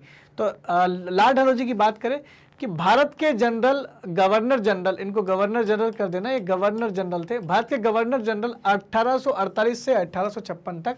लॉर्ड डलहौजी पूर्वी भारत के शासन और ईस्ट इंडिया के शासन में सबसे नकारात्मक रूप से याद किए जाने वाले व्यक्ति थे। क्योंकि इनको सबसे नकारात्मक रूप से इसलिए याद किया जाता था, क्यों? क्योंकि इनका एक सिद्धांत था, विलय का सिद्धांत। इन्होंने कई शासन, कई रियासतें हड़प ली थी। इन्होंने 1848 से 1856 तक अपनी पूरी दक्षता से भारत पर शासन किया और भारत में वे विभिन्न नकारात्मक और सकारात्मक कारणों से प्रसिद्ध हुए। नकारात्मक है तो उनके सकारात्मक भी अच्छी चीजें थी। हम पहले अच्छी चीज पढ़ लेते हैं, फिर नेगेटिव पे जाते हैं। तो लॉर्ड डलहौजी की वो क्या चीजें थी, सकारात्मक चीजें, जिसकी वजह से उनको याद करते हैं? पहला कारण, 1853 में, अप्रैल 1853 की बात है, जब मुंबई से ठाणे में पहली बार इंडिया में रेल चलाई गई थी। तो इंडिया में रेल को लाने वाले, ट्रेन को पहली बार शुरू करने वाले ये लॉर्ड डलहौजी थे, जिन्होंने 31 किलोमीटर सबसे पहले लाइन डाली थी 1853 में। मुंबई से ठाणे के बीच चली थी वो ट्रेन, और ये पहली बार बॉम्बे से ठाणे के बीच में रेलवे की शुरुआत की थी। डेक, उसका नाम था ब्लैक ब्यूटी नाम की ट्रेन आई थी सबसे पहले। भारत में डाक और टेलीग्राम सेवा की शुरुआत भी इन्होंने की। जो डाक सेवाएं जो आज चलती है, आज भी इस्तेमाल करते हैं हम लोग, वो इन्होंने की थी। 1856 में विधवा पुनर्विवाह शुरू किया था। ये भी बहुत अच्छा काम किया था उन्होंने कि अगर कोई लेडी विधवा हो जाती है तो उसका पुनर्विवाह करना चाहिए, सतीवती नहीं होना चाहिए। सती प्रथा तो पहले ही बैन हो गई थी, लेकिन विधवा पुनर्विवाह लॉर्ड डलहौजी ने शुरू किया था। और गंगा नहर का निर्माण भी किया था। तो काफी अच्छे काम, 4 बड़े बड़े काम किए, इस वजह से सकारात्मक तो बोल सकते हैं इनको, अच्छा काम किया था। फिर और नकारात्मक क्या चीजें थी? एक सकारात्मक चीज थी, भारतीय सिविल सेवा में सुधार किया था उन्होंने। इंडियन सिविल सर्विसेज पहले से चल रही थी, इनने कुछ सुधार कुछ किए थे, कुछ नए नए बदलाव किए थे। बाद में तो भारतीय लोगों को भी इसमें इंटर कर दिया गया था। नकारात्मक क्या चीजें जिनसे उनको हम जानते हैं? ईस्ट इंडिया कंपनी ने 1949 में पंजाब की रियासत पर कब्जा कर लिया था। तो ये कि उनके लिए नकारात्मक कि उन्होंने पंजाब पर कब्जा किया था। दूसरा, आंग्ल बर्मी युद्ध में भी उनको याद किया था। आंग्ल और बर्मा मतलब म्यांमार, इंग्लैंड, अंग्रेज और बर्मा के बीच में युद्ध हुआ था, बर्मा को भी जीत लिया था इनने। एक सबसे विवादास्पद जिसकी वजह से जानते हैं, उसका नाम है चूक का सिद्धांत। इसको हम लोग हड़प नीति भी बोलते हैं, और इसी को हम लोग बोलते हैं विलय की नीति। तो विलय की नीति, हड़प की नीति एक ही चीज है, ये दोनों तीनों एक ही चीज है। तो चूक का सिद्धांत उनका था कि भाई मान लो किसी भी राजा का संतान अगर नहीं हुआ, मेल संतान, पुरुष संतान उत्तराधिकारी नहीं है, तो उसका शासन हड़प लेंगे। जैसे सातारा हड़पा था 1848 में, 1848 में। जैसे संबलपुर 1850 में। जैसे उदयपुर 1852 में। फिर उसके बाद 1853 में नागपुर, और 1854 में झांसी को भी हड़प लिया।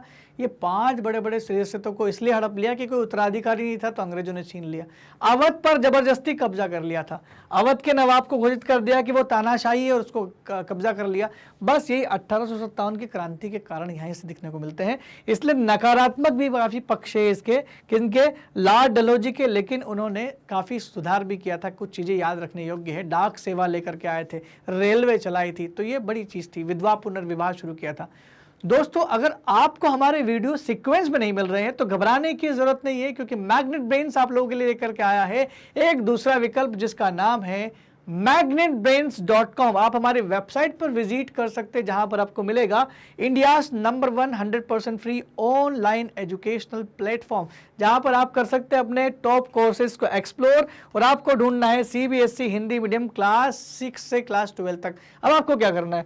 आपको इसमें से अपनी क्लास देखना है। क्लास 8 देख ली और क्लास 8 को चुन लिया। जैसे ही चूज किया, आप पहुंच जाएंगे क्लास 8 के टीचर के पास। अब आपको करना क्या है? आप में से इनमें से जो भी टीचर को पढ़ना है, जिस भी सब्जेक्ट को पढ़ना है, हर एक टीचर के नाम के नीचे लिखा होगा वॉच नाउ। बस क्या था, वॉच नाउ पर क्लिक करो और पहुंच जाओ सीधे अपने सब्जेक्ट के डिस्क्रिप्शन पर। उस विषय से संबंधित सारी जानकारी यहां पर मिल जाएगी। आपको सीक्वेंस में पाठ मिलेंगे, सारे अध्याय। अब आपको करना क्या है? बस इसको आपको क्लिक करना है। जैसे ही आप क्लिक करोगे, आपका वीडियो हो जाएगा शुरू। और यकीन माने, यहां पर भी आपको हर एक चीज फ्री ऑफ कॉस्ट मिलेगी। किसी भी प्रकार का कोई भी राशि यहां से आपसे नहीं मांगा जाएगा। दोस्तों मैग्नेट ब्रेन्स आप लोगों के लिए लेकर के आया है 100% मुक्त शिक्षा, जो क्लास 6 से क्लास 12वीं तक के सभी विद्यार्थियों को दी जाती है, हिंदी और अंग्रेजी दोनों माध्यम में। दोस्तों अगर आपको हमारे वीडियो बहुत अच्छे लग रहे हैं तो कमेंट सेक्शन में लिखकर जरूर बताएं। साथ ही साथ हमारे वीडियो और चैनल को लाइक, शेयर और सब्सक्राइब करना बिल्कुल भी ना भूले। तब तक के लिए दोस्तों धन्यवाद, थैंक यू वेरी मच।